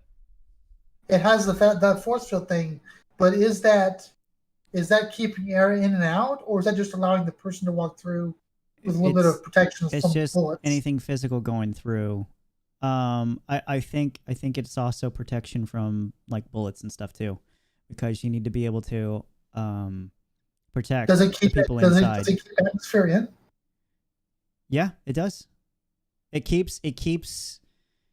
makes it so you can breathe, so it doesn't like whatever oxygen is in the ship, you know, it doesn't dissipate when you get into space. You're still able to breathe.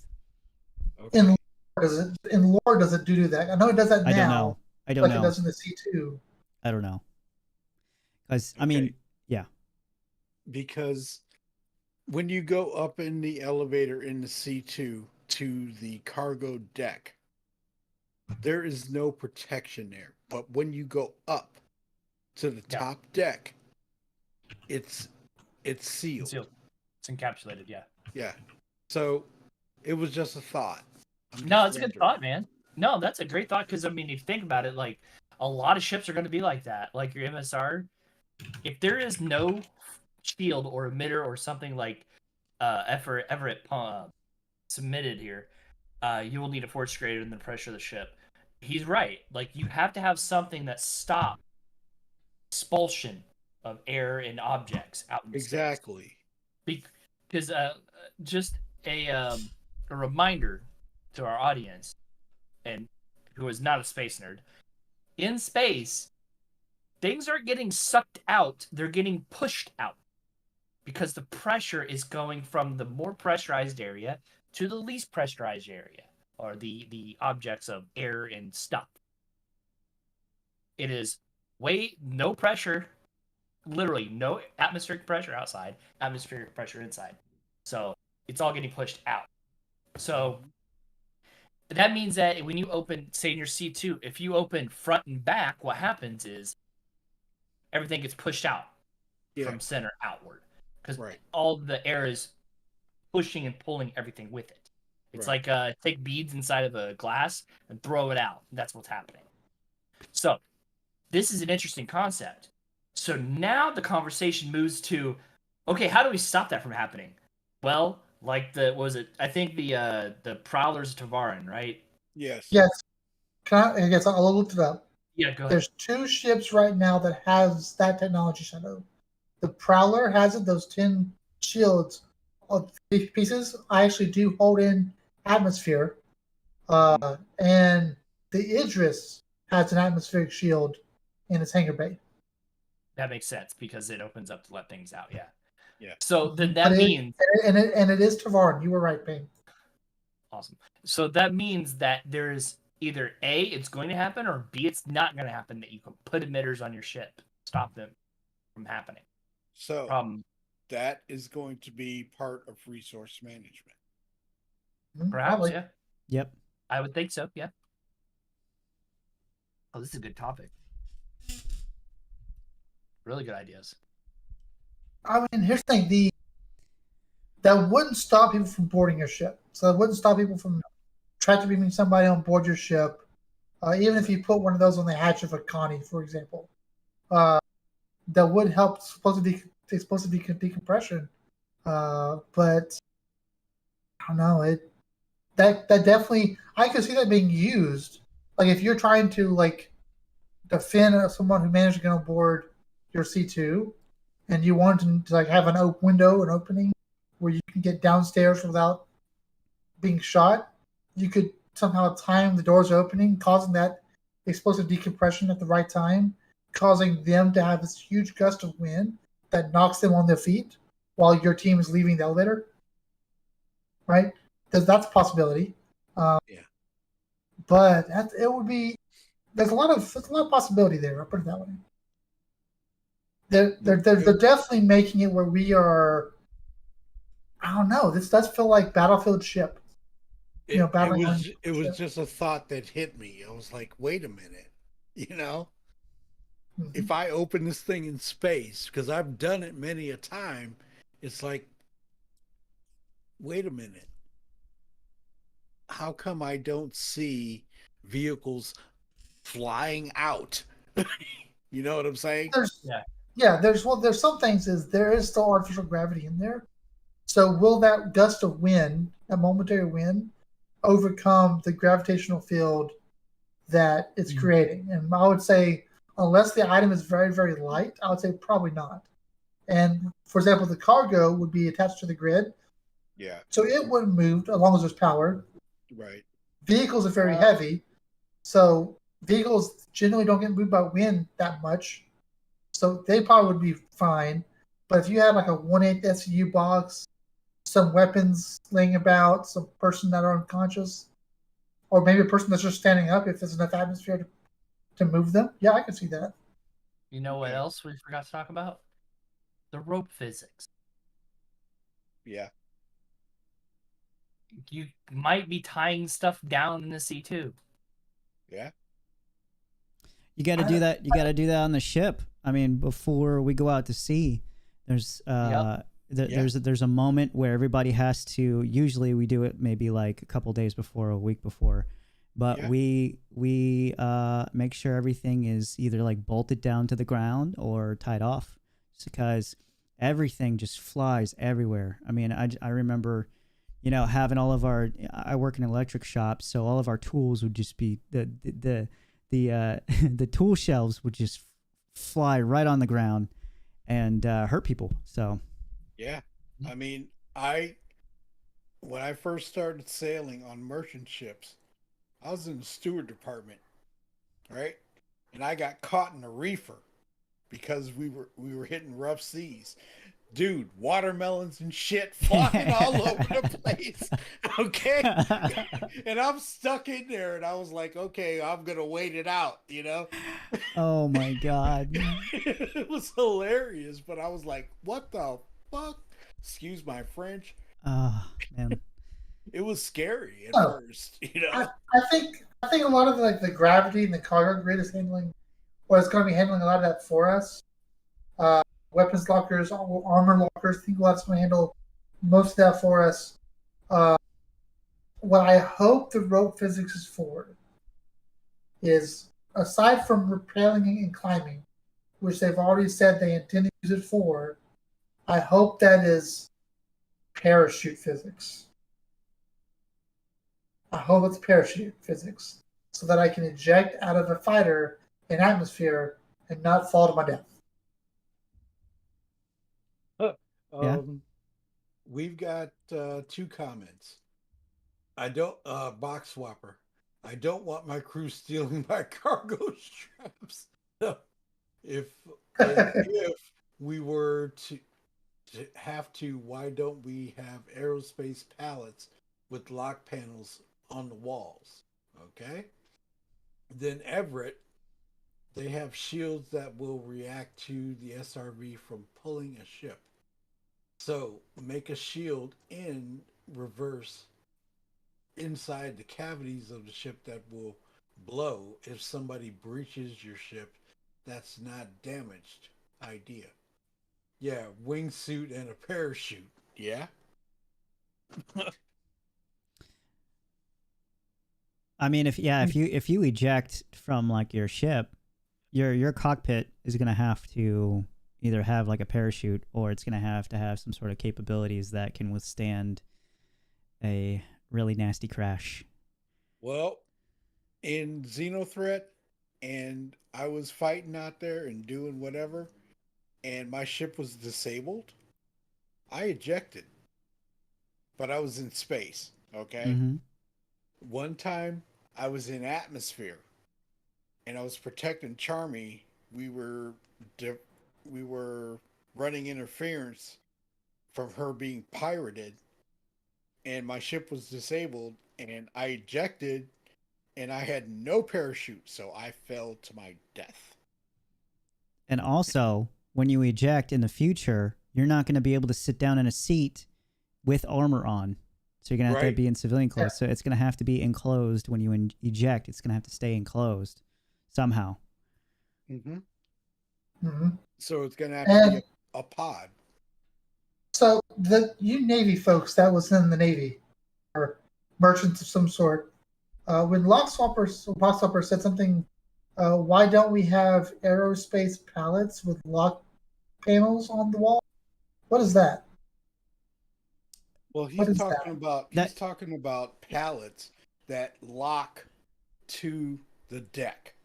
Yeah, so you just have these rings on the deck that you can attach your straps to. So pallets, they'd be strapped down with straps, that kind Gotcha. of thing. So I mean, same thing on the walls. There's going to be there's going to be little rings on the walls where you can attach straps to. So it's nothing too crazy. What he's talking about is maybe for the future.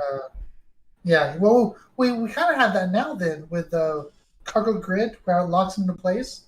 Yeah. I could definitely see us having a one SCU crate box that has stuff in it that we could lock to the cargo grid. Yeah. I could see that. But definitely, how can I put it?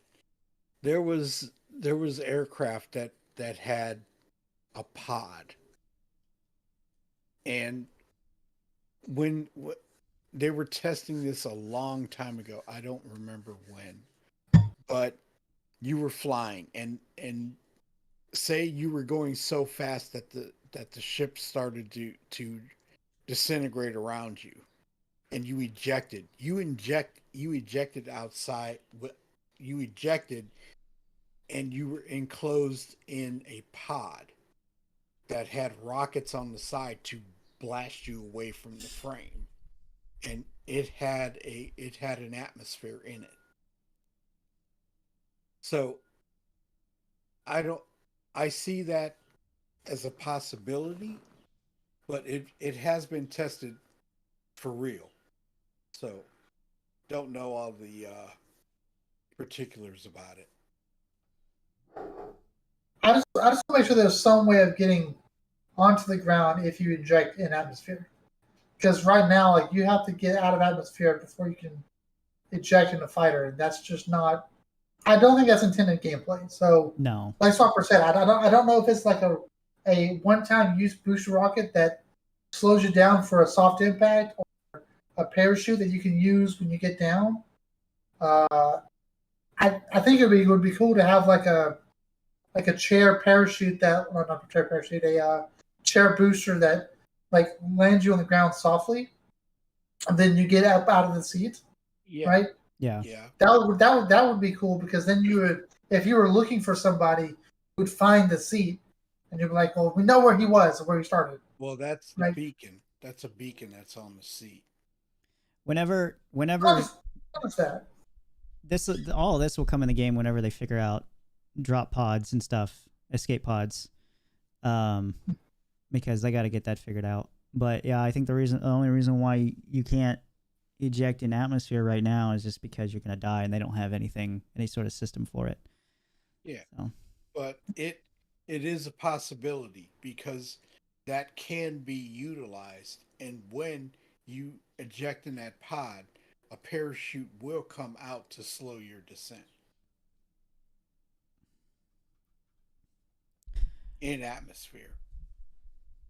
All right, well, let's go ahead and switch to a different question here. So, Zook, I think the next question I think would be really cool is, you brought up PvP safe zones. Why should we have them, or how? The last topic I wanted to bring up is, and more importantly, I want to get y'all's take on this, because there's been some discussion lately. Salty Mike's commented on it. Some other groups have commented on it.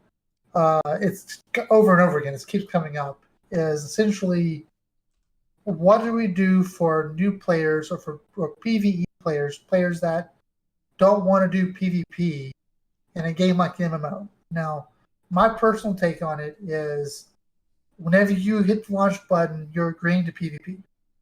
And if that's not what you want to do, then let's be honest with ourselves, it's probably in the game for you. You play Squadron 42. Yeah, the Squadron 42 is That's your is option. perfectly for that. That's your option. But for me, the MMO part of it, the online part of it, I don't mind there being a PVE ish area. What I don't want to see is basically a PVE area where you can go around flying your ship and fire at somebody and it does nothing. I still want that to do damage. I hate the idea of armistice zones, and I know the armistice zones are eventually going to be going away. What I would prefer, personally, is if you had really good, high security areas, once the frame rates, the server takes up, once the NPCs are functional, you would have areas, and it could be like a mining area or a regular city area, right, where the risk of PvP is there, but it's super, super low to non-existent. Mhm. And it's not because there's no PvPers there or you can't pull out your gun like it is now. I want it to be so punishing to attack another player in these zones unprovoked Mhm. that even a PvPer wouldn't want to do it. Well, And that was that. we've had this conversation before. I don't think I've had that conversation with you guys before. Yes, you have. I have? Because Touched on it. really We did dug touch down. on it. we touched on it, but every new player that walks into the game, okay, they acknowledge that this is what it is, and it does suck.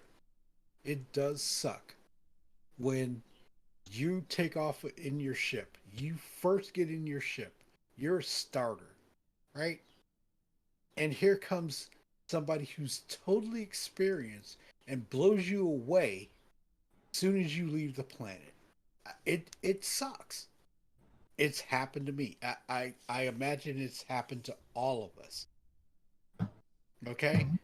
But I just feel that this is where we need to protect the new players, but in the same instance, they have to get a taste of what's out there.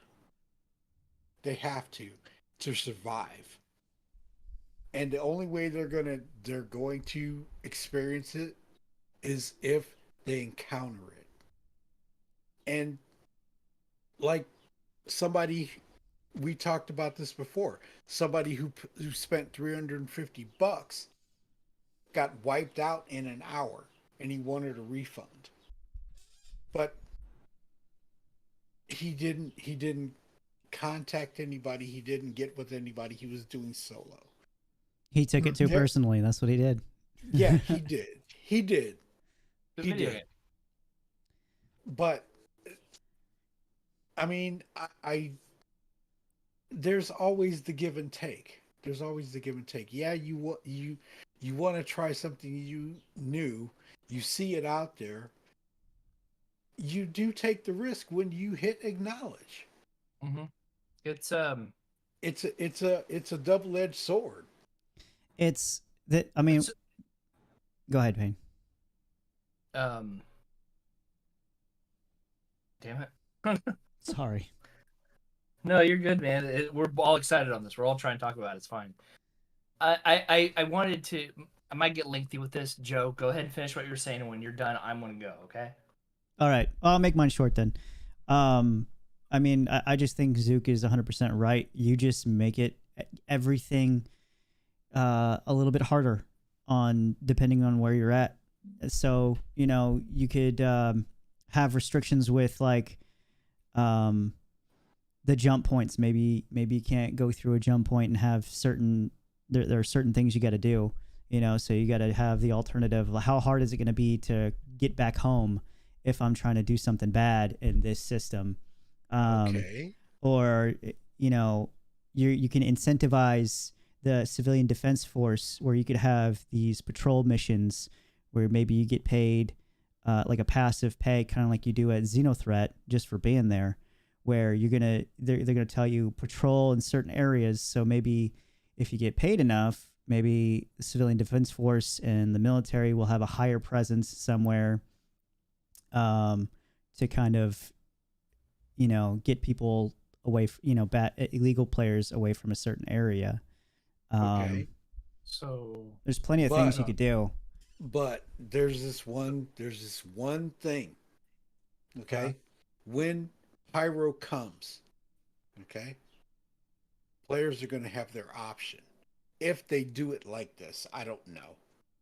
They're going to have the PU, which is Stanton, the PU that is Pyro. If they're a new player and somebody's just bold and wants to go to Pyro, they should have their option to go. Well, think about immigration in real life. There's always, there's certain Well, points that you I have to go have- to immigrate. I agree. So I agree. maybe everybody starts off at Stanton and you work your way up to Pyro or something. Well, that's the thing. Pyro is going to be not Pyro. Stanton is going to be the entry point. Because you can't pick Grim Hex anymore, right? No. You can't pick you can't start at Grim Hex anymore. So I would No. think that's what they would do with Pyro, right? Like, why would you start off in Pyro?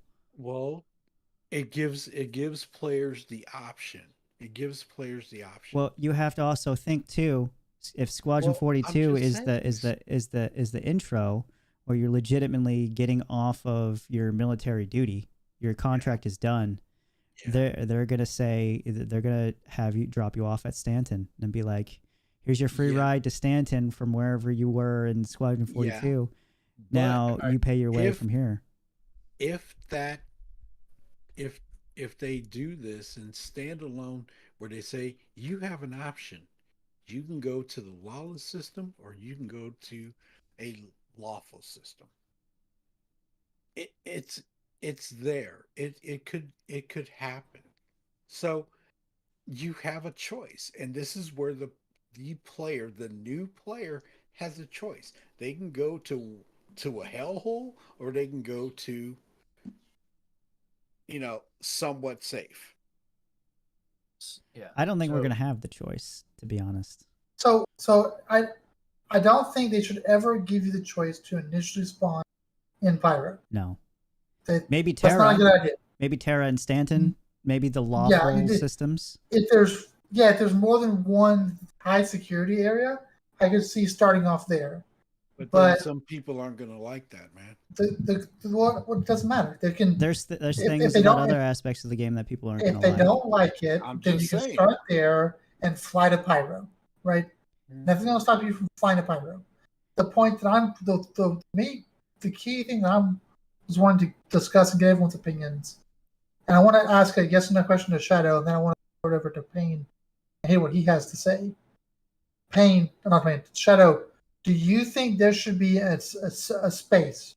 Doesn't matter if it's a mining field, a city, or even a system. Doesn't matter how big that space is. Do you think that there should be space where it's impossible to fire on a fellow player? Base. Not punishing to fire on a fellow player where it's physically impossible. No, that is utopia. Okay. I agree. I'll be right back. All right, Payne. Payne, That's what you have? What you utopia. got, Payne? And I mean, if we wanted that, we would. You're talking about a game where it's so peaceful that you'll die from boredom. Okay. You can Some play people off- prefer that. Some people prefer it, I don't think that should be this game, but some people prefer that. but in it, like I'm just saying, as the new player, you're going to encounter things, and you should encounter things to give you the experience of the so-called immersion of what's out there. You have to experience it. If you don't, you might as well just go play the single player game. Okay. And- What about and- you? And I have changed from what I originally thought months ago to something that's totally, I want something balanced at this point. I don't want an area where I can't get killed. Okay? I don't want an area where I can't, if I have to fight a player, I don't want to be in that area. I want the option, to be able to make that choice if I have to. What about you, Payne? So, no, not ever. Do not restrict firing in this game because this is not that game. It's But- not. It's not. But yeah, so I'm going to be agreeing with you guys a lot, and so, but here's what people are going to probably not like what I have to say. The security forces inside of cities will effectively make the safe zones, and these will have to be AI, and these will have to be John Wick AI. You're going to hate me for saying it, But it's true. but it's true, and there has to be, the punishment has to match the crime. And so when you deal with, let's say somebody shoplifts, from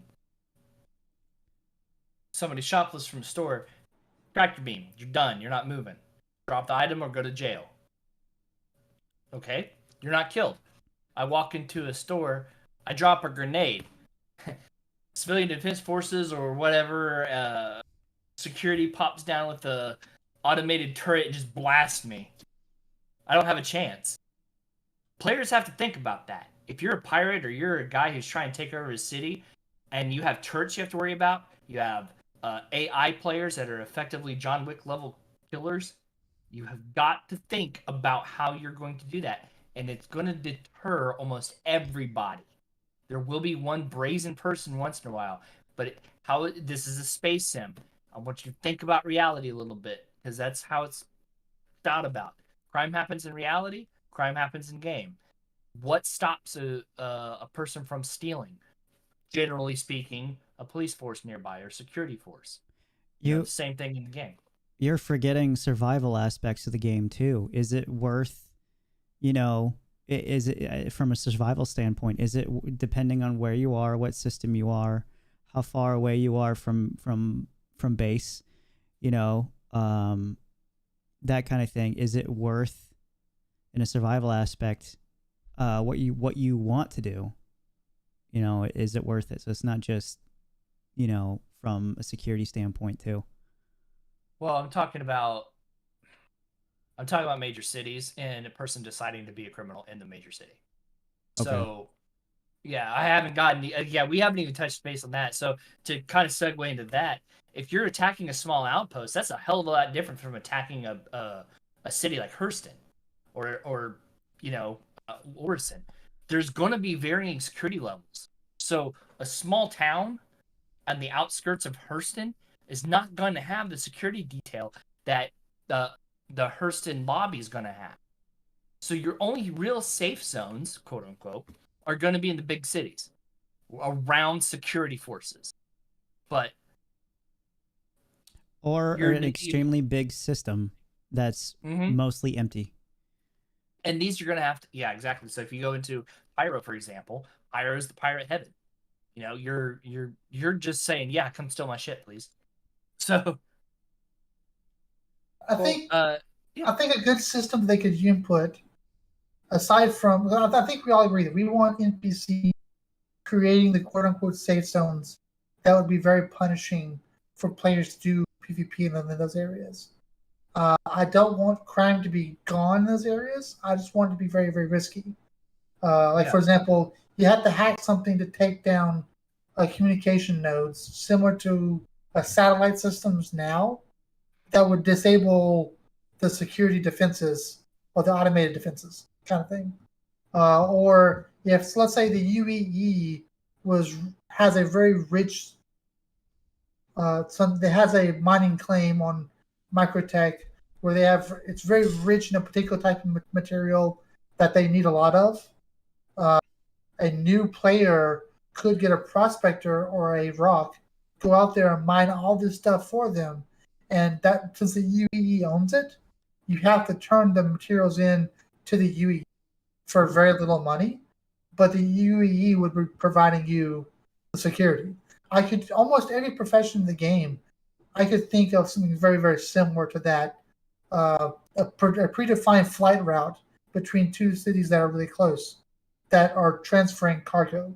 You would never get paid very much to do it, but somebody has to do it, and there'd be UEE ships escorting you or flying on that route back and forth the entire time, to where it would be almost impossible for a player to kill you without an NPC coming there and just wiping them off the face of the earth. And in the future, death is going to be expensive and costly. But this is what we've talked about before. The laws have to be the law system has to be revamped massively for this to have effect. Why would you say the law system needs to be revamped for this effect? It would be because the law system has. You would get a crime stat for just bumping a ship. no, But you don't get a crime stat 3, you get a crime stat 1. Yeah, but it's changed. Okay, That's the revamp. I'm just saying that. Yeah, but The- there's more. There's more that needs to be done. The law system is not anywhere finished yet, so it's going to be It's not changing done. with every patch or every other patch, depending on what kind of stuff they put in there. Yeah, I think- I'm just saying it's not finished. No, And the thing is, with the new bounty system and all like this, and you're talking about taking away the armistice zones and things like that. Okay, so the law system has to be revamped to accommodate what is being taken away. so you're just stating that they need to make changes now if they want to get rid of the armistice zones now, Yeah. or wait to put it in the game until they're ready. Yeah, Okay. because Right. I mean. Y'all- I think. Look at it like this, and this is what I'm saying about bounty hunter, the next tier bounty hunter. Okay, you can go up and just kidnap somebody, right? When they take away this armistice zone, just somebody out of the blue. So that's lawless, and then it's going to have major repercussions because you did it. So that has to be revamped before that comes about. Just saying. I think so. Before they get rid of armistice zones, I think we all agree that the law system needs to be worked on and tweaked to be made better. And we mentioned that earlier with the tractor beams being able to give people crime stats for using tractor beams on other people. Like that is coming. We all know that. And again, the game's an alpha, so that's in progress. The thing we need to get rid of, say, armistice zones, where we can pull weapons out in the city if we wanted to, if we're suicidal and wanted to, is essentially more effective NPCs. So I think we're going to need server meshing.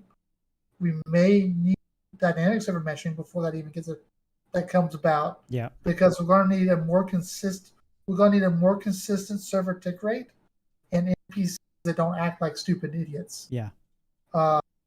For now, they're just straight up. Yeah. But once they get that in the game, I don't think you'd have to do much with the crime system to get rid of armistice zones. Well, they're doing Well- that. They did that recently. I think. I think Area 18. They got rid of the. Oh no, never mind. I'm thinking of the restricted thing. Never mind. No. That's You the restricted flying thing. Yeah. Never mind. the when you take away the armistice zone, okay? People can come and drug you, knock you out, and do whatever the hell they want with you. That should give you a crime.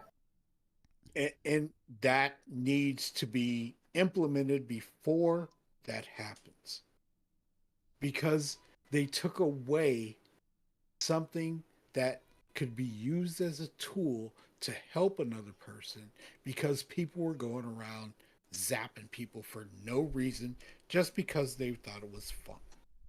I can't even help a person with a tractor beam in an armistice zone because people were killing other people. You can So- now. No, you can't.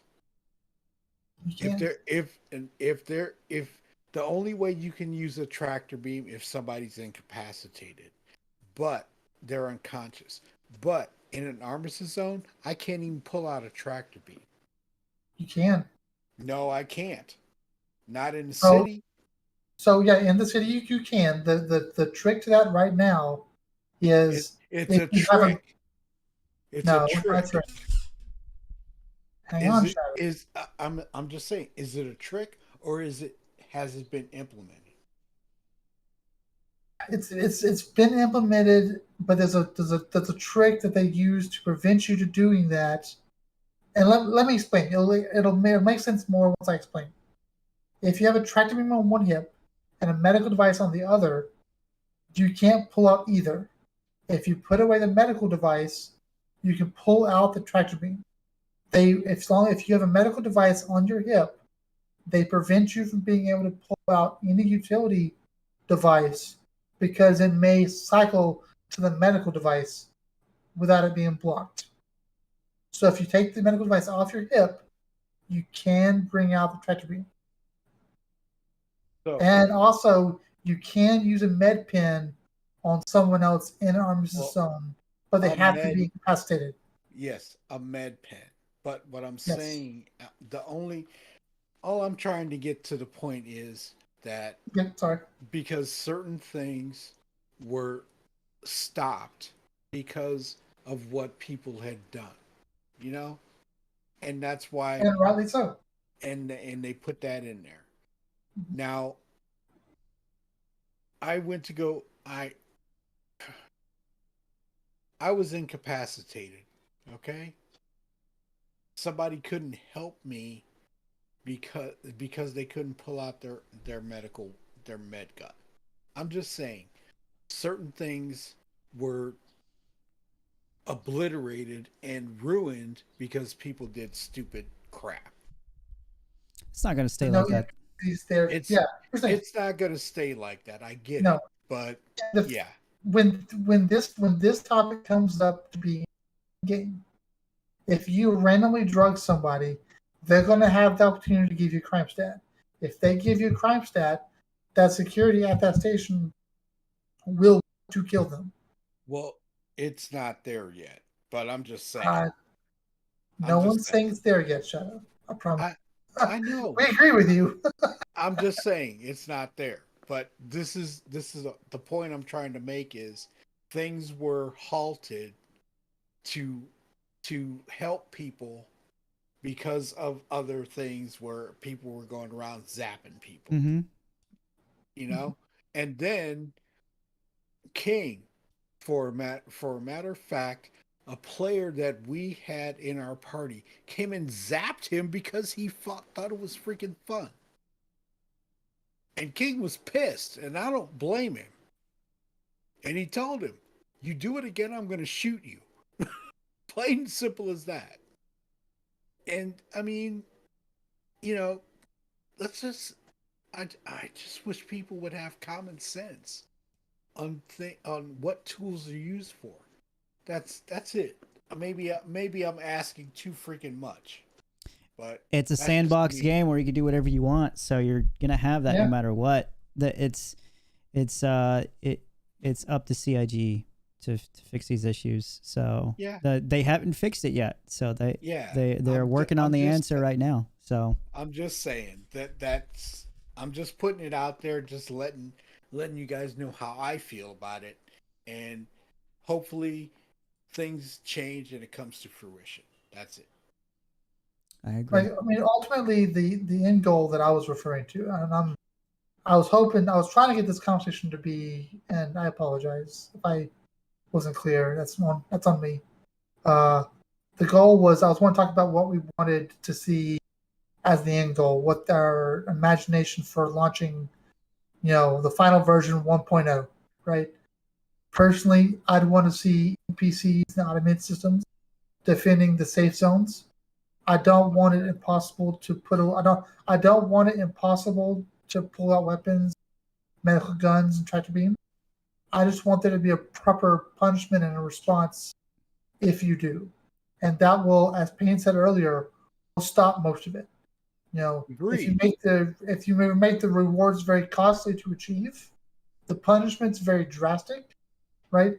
It's not just to go to New Babbage and Microtech and pull off a robbery and kill someone, right?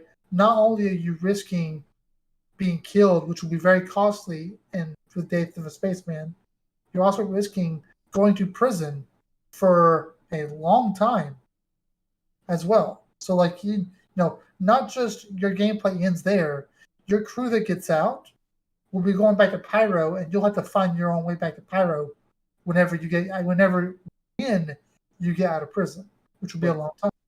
That I agree with. So I think we all agree on that. That's what. Yeah, I think that's. I just wanted to put my thoughts into it because I'm not doubting what you're saying or trying to squash what you're saying. I just want to see the end result where it's going to hurt people that do silly ass shit in an army system. Plain simple. I don't want to. I don't go around killing people for no reason. When they attack me, I've got no choice. You know what I'm saying? Mm-hmm. But when it's provoked, I shouldn't be penalized for protecting myself. This is the problem that we're facing still. Yeah. But that's not intended, No, it's not. But they're working on it. It's out there still. And it's going to be taken care of, but I just wanted to make the point aware out there. Yes. That's it. Yes. Sorry if I ranted. Oh, we beat that one with a dead horse. God damn. Stop it, it's dead already. Okay. It's already dead. Okay, so our last topic that we're going to be talking about is the ammo types, which is right here on the progress tracker. And I brought this up just because I can read the definitions coming straight from CIG, because this is ultimately, the only thing that we have to really go on to get an accurate prediction of what might happen with these stuff. So they have added recently the disarray ammunition, distortion propagation, flak ammunition, incendiary ammunition, plasma ammunition. Some of these we already have in the game. They're just not really functional. And then I want to talk about weapon misfire and wear and that kind of thing, because that's kind of interesting. So the first one, let's see, where's flak? First one I want to talk about here. I'll read off what it says about flak ammunition. And all of this has work going through June. And also, it doesn't mean that any of it's going to be done in June. It just means that they're working on it, and there might be other things blocking it from actually getting done. So maybe later on in the year, next year, whenever they feel like it's ready, they're going to work on it some more. But it says here for flak ammunition, this new damage type triggers on proximity or expiration, causing a concentrated burst of shrapnel to damage targets in an area. So quickly, my thoughts on flak ammunition is that you're only going to want to use this in certain situations, because this is very I mean, if you think about it, in the real world today, we don't use flak anymore. We used it back in like World War II to rip apart planes and stuff like that. I think the only time you would want to use this is maybe against smaller targets like light fighters, and against like torpedoes and missiles and stuff like that. Maybe for like ground defense, it might work out pretty well. It really depends on how they want to implement it. It could be a cheap alternative to certain ammunition types, depending on what you want to do. This kind of thing might be able to work out pretty well for like jump town, for like cover fire, that kind of thing like that. Deter people away from the area. So go ahead, Shadow. What are your thoughts on flak in the game? It's still an effective weapon against light stuff, especially if you're going up against, say, you're going against Jump Town. They're going to use it to deter. I see it as like Aircraft. using bug spray, kind of, you know. Yeah, but it still has its effects because it can damage a hull. Oh, if a fighter gets hit with this multiple times, it'll mess him up. Or, you know, even just once, if it's in the right area, it'll cause damage and malfunctions on the ship that'll make them not want to come back. So I mean, it does have its effects. I'm not saying it's totally devastating, but you get enough flak, it will screw you up, and you're gonna have to bug out. But So, you're not going to want to do this on like larger ships, like capital ships and stuff like that. It's just not going to do anything. no, because at that time when flak comes around, hopefully they have armor on the damn ship,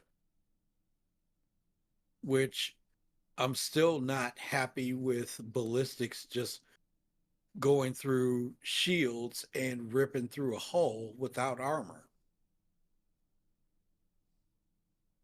That's the way. No, we want to test this. We want to test ballistics. You just made us cannon fodder. But it is what it is till they figure out what they want to do. What about you, Penn? No, I think I want to see their end product, or at least what hits the PTU or PT, yeah, PTU, because I want to like the idea, you know, but I don't want them to make something that's out of incorrect way of it should work. You know what I mean? Like I really want to see how they actually make it, because that's an interesting ammo type to me.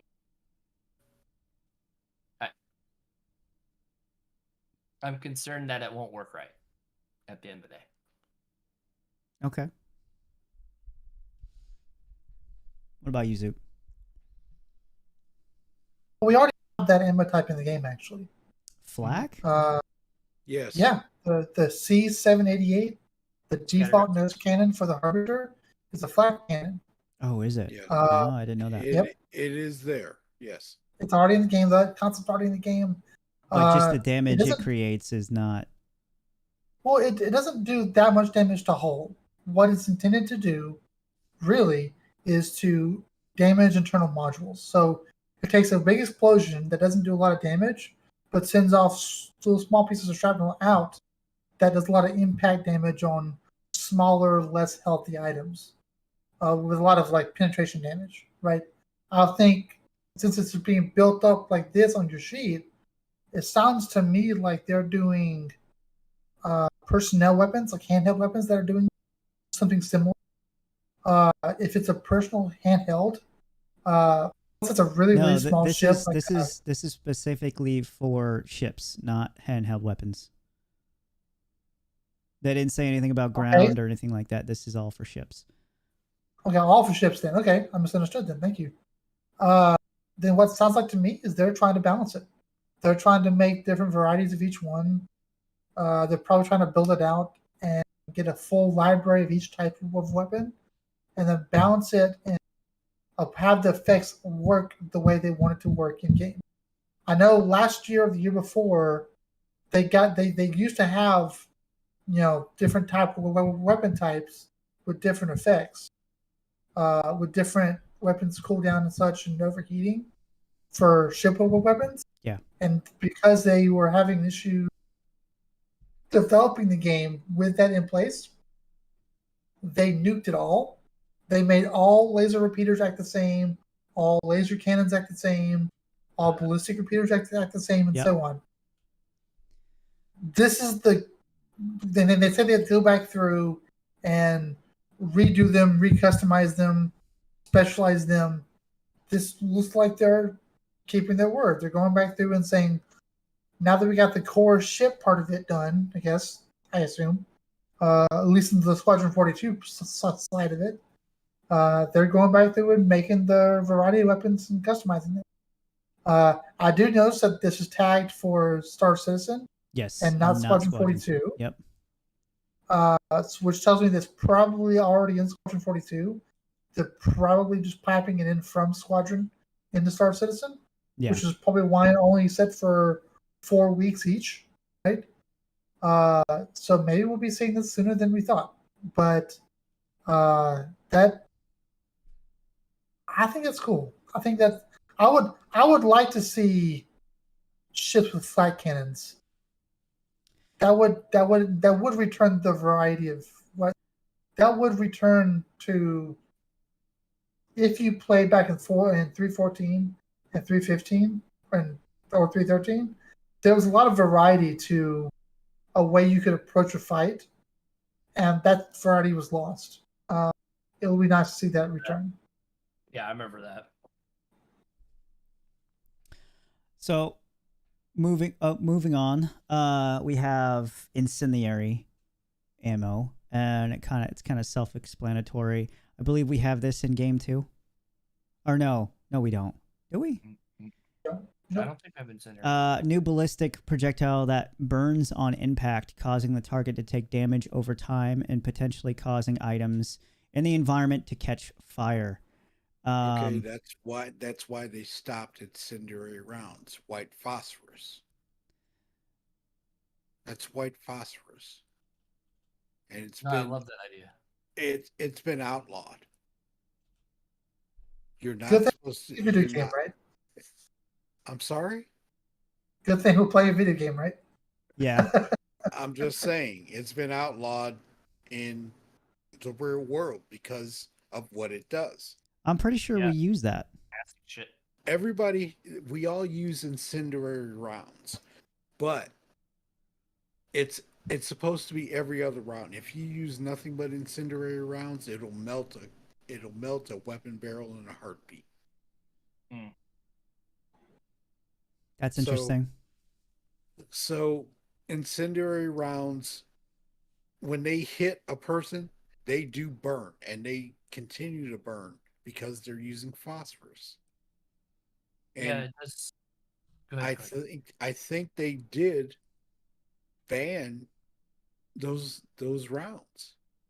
They're anti-personnel. They shouldn't be used against humans. It's Geneva Convention, but nobody pays attention to that shit. Well, I think what back that's to gonna the happen game. this. Yeah. For the game though, I think that I like the idea of having this because remember when they talked about fires and components blowing out and stuff like that, and you have to replace them. Yep. This is like that segue for that to happen. So you start hitting a hammerhead with these incendiary rounds, then oh no, the left shield just went down. Everybody focus on the left side. Yeah, that's going to be awesome. I'm pretty excited about that. That ship is going to pull off pretty quickly to fix its issues before it continues on in the fight, so it's a good deterrent. That also goes into plasma ammunition too, because Plasma does similar stuff, but without causing a Shouldn't- fire, which we'll go into. I don't But know, shouldn't It goes back plasma- to like what the effect is, and especially with engineering and system management or resource management. There'll be more than one way of disabling or destroying a ship, and basically the defeating a ship is making it where that ship can't function, right? If that ship can't function because the engineers on board that ship can't keep up with the system failures because it was on fire, that ship's out of the fight, regardless if it's destroyed or not. So let's say if you are a fighting crew and you know the hammerhead you're fighting is understaffed or undercrewed from reconnaissance that you've done before, you might say, well, let's switch to incendiaries for a bit. Let's light half the ship on fire, and they'll leave themselves. mhm. We won't have to destroy a hammerhead. They'll have to leave because all the gunners will have to back off and put fires out, right? And if you cause a hammerhead to retreat because half their ship's on fire, that's a victory. You won the day.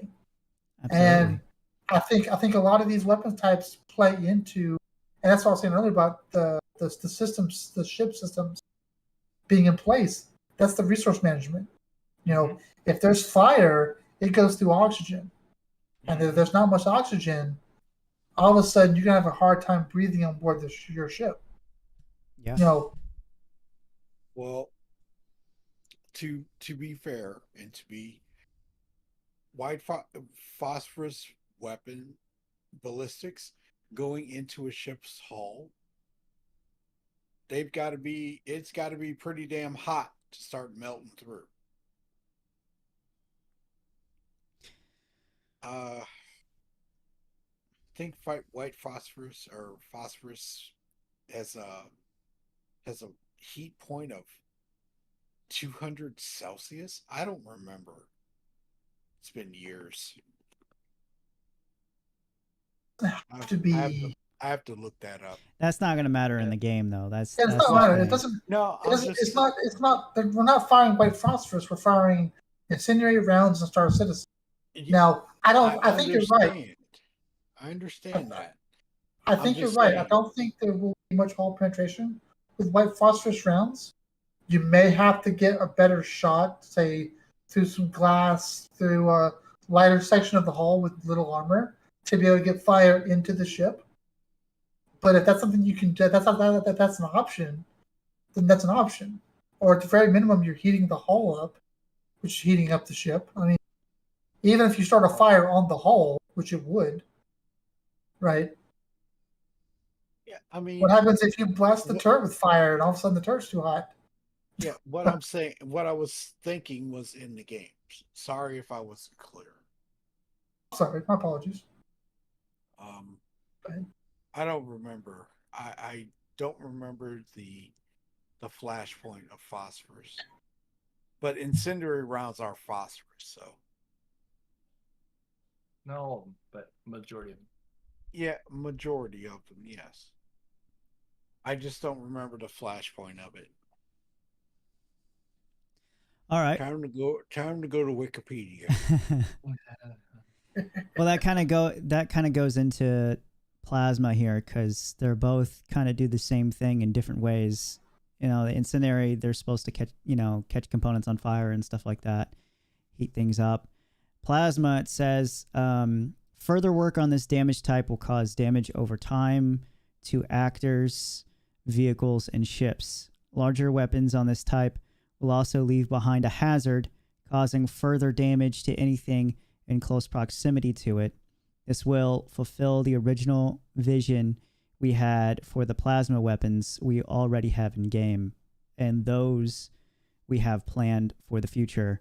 So I kind of view this as in other games like poison damage, kind of like instead of poison or fire, it would melt things because it's really hot gas essentially that would go and melt things and cause your components to completely fail. And I can't even imagine being able to get your components back after using something like this.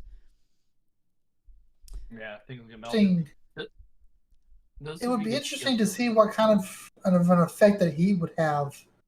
Like, for example, there could be a system where if a hull gets so hot, you could penetrate the armor better with other ballistics or with regular shots. Whereas the incendiary rounds wouldn't heat up the armor as much, but it would cause a fire. The plasma would heat it up a lot more instantly, right? But Yeah. it wouldn't cause a fire. Right. But it And would that might permanently make the hull- damage. You could probably Yeah, come back from a fire, maybe, depending on, because it does increasing damage the longer it's there. But if something's melted, well, like, you're not getting that back. yeah. That armor is gone, and now a smaller round bullet could penetrate that armor and do damage. Right? That could be a way of like, hey, we have smaller ships. We're gonna weaken up the hammerhead for do a couple rounds of plasma on this hammerhead. Okay, now you come in with the weapons you have that can do more damage now. Just as a hypothetical, I don't know that's how it's going to work, Mm-hmm. but I know heat weakens metal, Well, we have and it would be interesting to see if they do that here. different fire groups, and like we can assign different fire groups right now, and if you have sticks, it makes it easier to be able to do that. But so you can pick and choose what kind of ammo. You can go back and forth between plasma, incendiary, and just regular ballistics or something, the more diverse ammo that you use in a fight, though, the worse it's going to be for your enemy trying to figure out what the hell's going on. Yeah, So, you'd need a hell of a good engineer on board to be able to quickly see that and diagnose that. yeah, imagine having a fire in a room that's also taking plasma damage on certain components in that room. So you're going to have to fight a fire, and then you're going to have to figure out after the fire what you're going to do to replace that component that's been damaged by plasma, and then and the same, and it also says it's going to do damage. It's going to leave in an area and effect that's going to damage a actual person. So that's environmental damage too, on top of the fire, where you're going to have to be careful. I don't know how they would go about that, but I'm kind of thinking something that's kind of like how something that's like radioactive, kind of. Or just like on Aberdeen, where it's so hot that you only can exist next to it for so long before you start taking damage. Yeah. Okay. Incendiaries. White phosphorus was first made commercially in the 19th century for the match industry. This used bone ash for phosphate source, as described above. The bone ash process became obsolete. Submergent arc furnace for phosphate production was introduced to reduce phosphate rock. The electric furnace method allowed production to increase where the point of phosphorus could be used as weapons of war. World War I. Used incendiary smoke screens and tracer bullets. There we go. Okay. Well, I got an idea actually.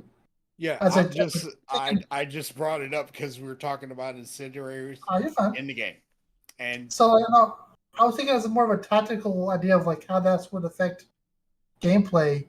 You would have to have a trained turret operator to be able to tell the difference between laser fire, plasma fire, and incendiary fire, so that they could communicate that with the engineering team that has to deal with that fire, right? Then that engineering team has to be able to know how to respond to that damaging effect that's being applied. So, like the engineer that's running around the ship won't be able to see the fire coming in, so they may not have the tools with them necessary to be ready to deal with it. But if you had a ship crew, you can see. I can look at that by just visually tell it's incendiary rounds, or I can tell that it's plasma rounds. Yeah. I can communicate that with that engineering team, and they'll be able to get it on it and prepare it quicker. Yeah. So I mean, in real life, you have different kinds of fires, right? Like you have electrical fires, You know, you have fires dealing with fuel. You have basic fires like paper and stuff like that, and they all look different. They all have the flames and the smoke. They look different, and I could see them doing something like that with these different types of ammunition that has caused certain types of fires, and you're gonna have to go about fighting those fires differently. Maybe different kinds of fire extinguishers like we have in the real life. Like you wouldn't use a normal fire extinguisher to fix an electrical fire. You know, like in the real world, we have AFFF that would take care of that. Yeah, because it smothers. Yeah. You can't use water on an electrical fire. I don't remember what. But it's highly corrosive too, so it ruins whatever it touches. Yeah, there's something. There's a fire that you cannot put out with water. It has to burn itself out. You can't touch it with anything. And I can't remember what it is. Well, with fuel, benzene. I know with fuel fires on ships, flight decks and stuff like that, what they would do is they would just they would push it off the flight deck into the water. Right. To deal with it. But benzene, if I'm correct, benzene you cannot put out. It has to extinguish itself. You can't use water. You can't use anything. It has to burn itself out. And imagine having a fire like that on board your ship that you personally cannot put out. Yeah. That's scary.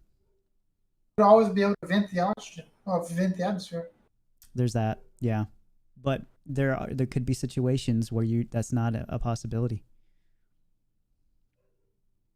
If you have civilian life in there that you're trying to save, do you vent everything? Maybe they're in civilian clothes, and so you kill them. It depends on what the balance of risk is. And again, yeah, that goes back to the engineer making that call. Is if we do this, it kills these civilians, but if we don't, it kills the entire ship. Right. Yeah. Right. That goes back to the engineer role of like that engineer's making that call. Yeah. It doesn't go to the engineer. Well, that goes to the captain of the ship. He has to make that call. Sometimes it doesn't. Well, okay, in a real life scenario, right, when a ship is sinking, right, the entire ship has different compartments. They're compartmentalized, right? And the doors are meant to be able to seal off. So if the ship is sinking, you're not going to go up and ask the captain, is it okay to seal off a berthing that people live in? Because people are going to, in that moment, make that decision. Do I close this berthing off because it's going to impact this side of the ship? Or if I don't do it, which will ultimately kill anybody inside, or do I try to get them out and somehow before closing it, depending on what the situation is? Yeah, you have to make that snap decision. But in a lot of scenarios, okay, not saying that everything has to depend on what the captain says. The person that sees it has to make that decision, and then he has to report it and say, hey. Also assuming you have comms too. Yeah. But without that communication, and I see that it's going to destroy the ship, or I have to make that snap decision to lose people. I've done it. I had to do it. So I had to make that decision, and I did what I had to do to save lives. So yeah, been there in real life. So yeah, I know what you're talking about. Well, I mean, the bottom line that we're getting to, what I was trying to point out was, these are basically all these different weapons effects will be applying different effects to the ships in different ways that the crew of that ship will then have to either deal with or ignore. And the method in which you deal with it will vary. and that goes back to a skilled engineer and an organized engineering team, especially on the larger ships. The better engineering team will be able to put that fire out. Will be able to repair the flak damage. Will be able to isolate the compartment for the plasma and cool it down and maybe even repair the armor if you can get clear and get out of the fight for a little bit. These little tools. This isn't like this is not like scissors beats paper and paper beats rock and rock beats scissors. It's very much a variety of effects that you can choose to take on and choose to use with a certain goal in mind. Very much as we were saying earlier, a sandbox type weapon kit. And the more and more the weapons types interact with environmental controls and interact with resource management, like for example, that engineer has to know, there's a fire here. How much oxygen do we have on board? Do I have enough oxygen storage available to be able to vent that atmosphere and then fill it back up again? Do we have crew here? Is that actually a threat to the ship right now? Can I let it be? Can I deal with it as is? Do I have to vent? Do I have enough fire extinguisher resources to put out the fire?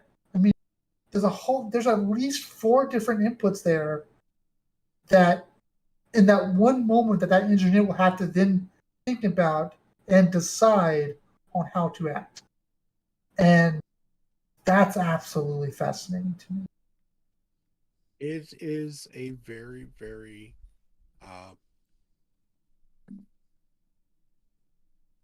I'm not trying to put real life into this because it varies. It's a game, but you're a captain of your ship. So you're responsible for every life on that ship. Okay? And you're going to have to trust whoever is in that area to do what they need to do for the ship to, not just for the ship, but for the rest of the crew to survive. And you're going to have to make a hard call. What if you can't get in touch with anybody? You have to make that decision. So this is where the reputation of the crew and all of that is going to, this reputation system that they've got installed, that they want to put in, this is where it's going to come into play. Box Swapper was saying you might need pre-flight and post-flight checks. And I agree with him. I mean, you kind of need that now to a point, It's you essentially planning before you go, actually figuring out what kind of components do you need, how far are you going, what kind of fight you think you're going to go into. So yeah, you're going to absolutely need that. You're going to have to prepare.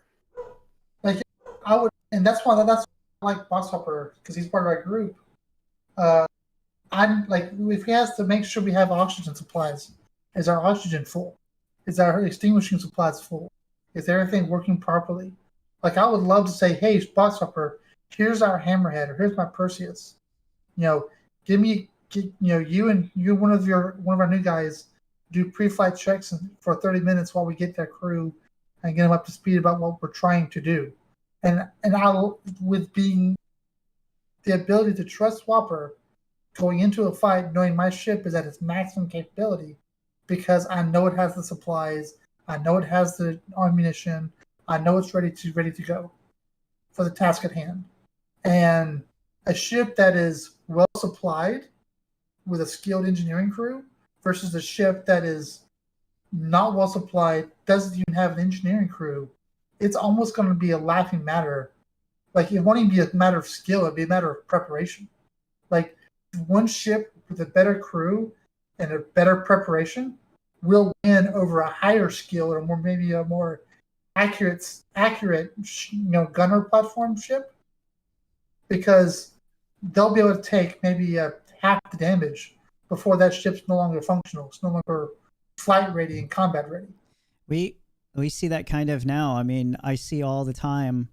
I think there was one instance that I'll always laugh at is, when people take their org out, they fully crew a hammerhead, they go out thinking they're ready, but they have no idea what they're doing. Versus, one or two people in a small fighter that knows what they're doing. That hammerhead is not going to win. Yeah. So I see that example happening again with Zep. Except not only because they don't know how to fly, not only because it's undermanned, but because they don't even know they need fire extinguishers. But Yeah. this is Just the like that. thing. This is the thing. We're going to come into these scenarios. So if you're not prepared, if you're not prepared for what's happening, what's going to happen, because nobody knows what's going to happen, all you can do is prepare for it. That's it. Mm-hmm. And I mean, I'm not trying to be the Debbie Downer on shit, but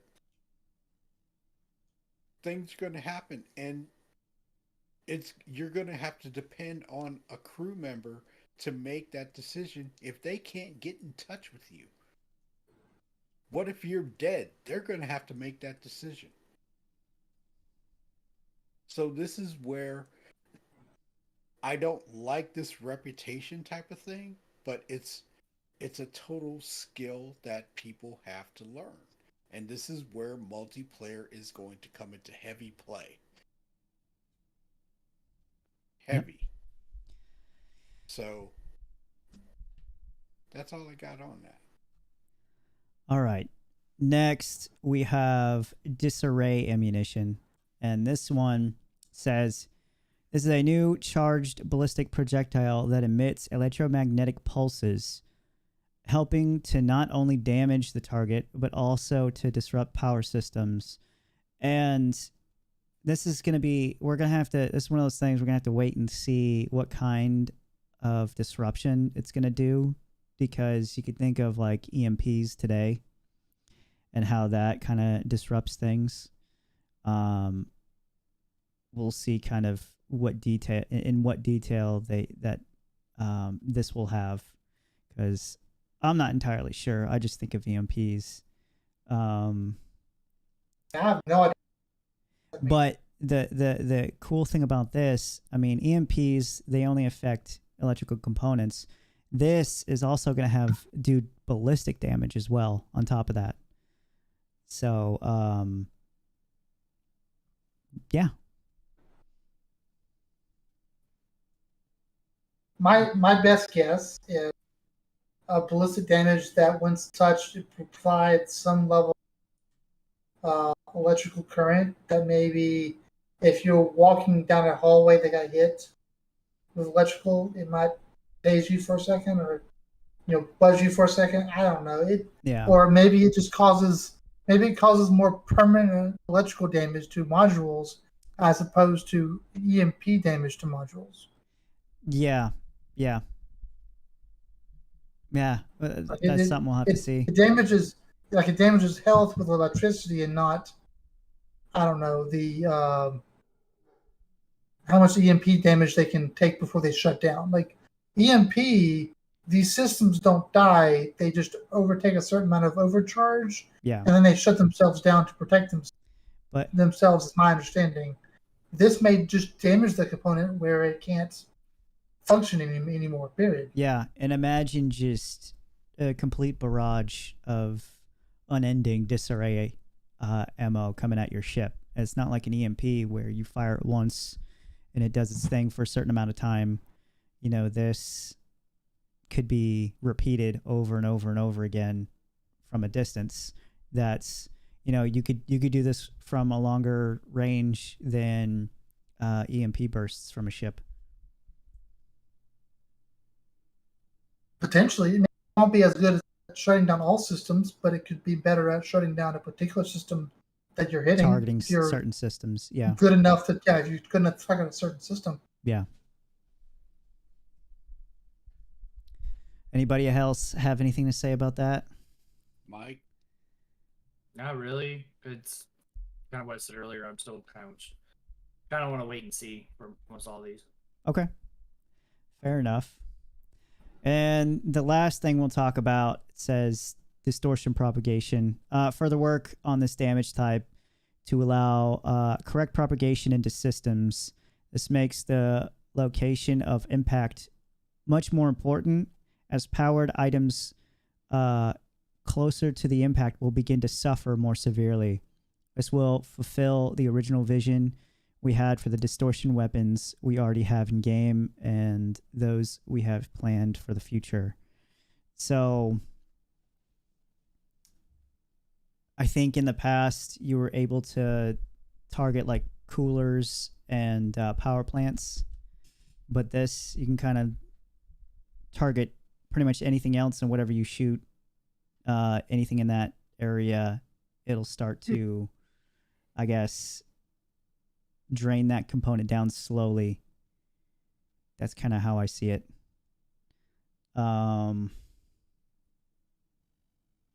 Yeah, because with... It's about propagation, though.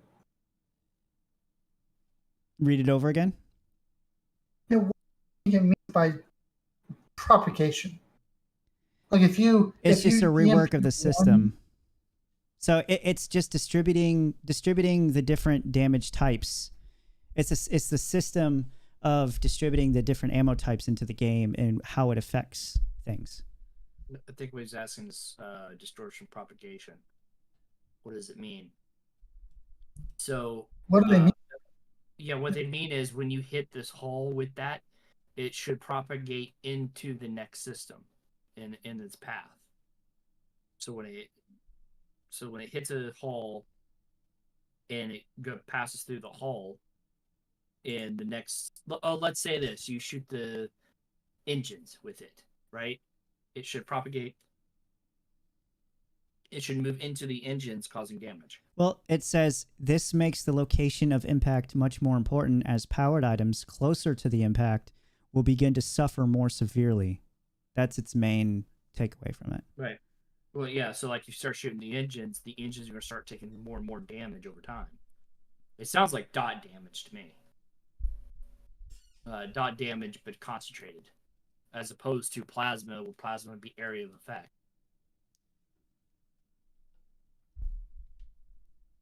So yeah, it sounds like it's causing a status effect on those components.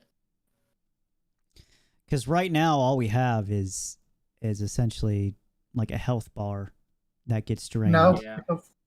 no, we have more than that.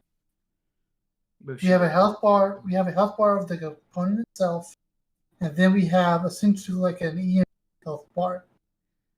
Right. Well, what I mean by that is essentially you're shooting to kill people, you know. So you're draining the health. That's all you're doing when you're in a fight with somebody.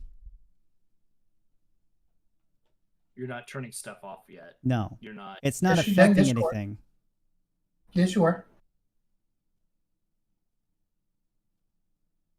Yeah, every module right now has a distortion total damage effect that it can take. Military spec modules can take more distortion damage, while civilian and industrials has less. And once that distortion damage effect is active, that module will shut off completely. Maybe they've described it here, but maybe it's not clear on what's actually being different, or rather, what's enhanced or fixed. Maybe there's another component we're not seeing yet. We might wait for an SEL or IC that really understands what they're saying. I think you're right. Actually, that's what the damage propagation. My first gut instincts suggest that maybe if you're getting a module or shut down, then I'll probably get that many has at least it. They shut down other systems. But that just sounds weird. I don't know what level of function logic. And I know this is one that is possible for you and Star Citizen. So this feels less like a weapon hype and more like a man almost like a resource management system. Yeah. Yeah, that's how I Like think it is. rework how distortion systems work on a more fundamental level.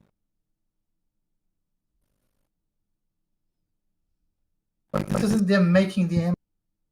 This is them reworking how distortion effect works. Yeah, that's what they're saying. Yeah. They're just trying to make distortion work how they want it to work. That's all it is. Because right now it's not aligned with their vision. Yeah, I wouldn't worry about it at this point in time. I think we should wait until there's an actual kids. I think we should look forward coming back to this subject when an ISC comes out. That way we can actually get clarification on. Oh yeah, we definitely will when it happens. I mean, the fact that it's getting worked on right now, It's interesting. For sure. or soon, go all through June. I would suspect maybe getting something around that time, but we'll see. All right, well, we kind of gotten through everything that we've wanted to go through. Do you guys have any last words? Does anybody in the chat have anything else they want to ask us before we shut off the stream? Any chat questions?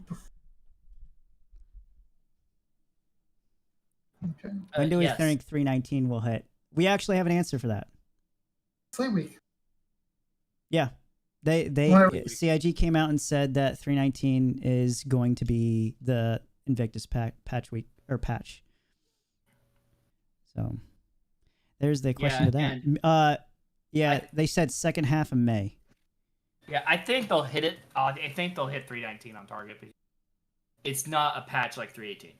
It's probably stuff already done at this point. Content. Majority of it. Yeah, it's not back end tech. Back end tech would cause issues. So Yeah. But yeah, it's just features. Watch him drop a back end tech out of nowhere for no reason. Like, why?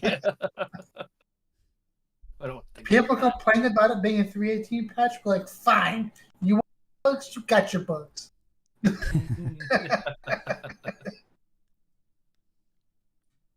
All right. Any other questions? Seems like that's it so far. What about you guys? Any last thoughts before we leave? Space is disease and death. Sorry.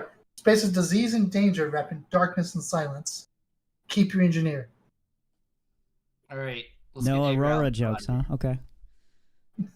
I already made one. I don't think Shadow's in the mood.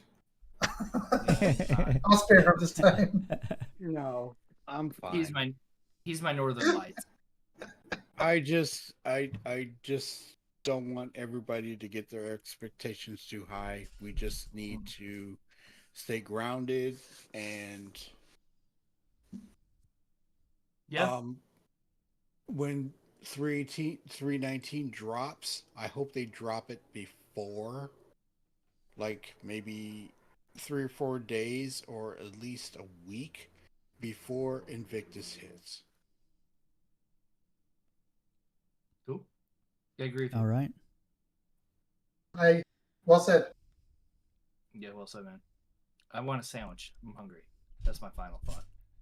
Yeah, I'm with you there. All right, so with that, we're going to go ahead and end the stream. So I really appreciate everybody coming into the chat and engaging with us and asking us stuff and making us laugh. You guys, pretty funny, I guess. The Daymar rally won't be until January of next year, and hopefully Vulcan will be in. I don't know. Vulcan's next, so yeah, they're supposed to work on that after around this time, hopefully, once they get their shit straight with persistence. But yeah, for anybody that doesn't know, we do these every Monday, and there's going to be a live for Friday. So the next episode, so next Monday, we're actually going to be able to talk about the mission feature team and what they covered. So that's cool. We have something interesting to talk about, hopefully. It'd be nice if they brought up some of the new missions that they haven't announced yet, because they keep bringing them up. But and then next Thursday, that's when the ISCs start coming back. So they did say that today, which is 4 cool. weeks? Wow. That was quick. Yeah, it was quicker than I thought. Shit. It's been less than 4 weeks. So Yeah. 3 weeks. Sounds like when you're having a good time. But yeah, thanks again, everybody. Yeah. hope you And come join us next Monday. We'll definitely be here. cause trouble, everybody. Have a good one. Have a good night, guys.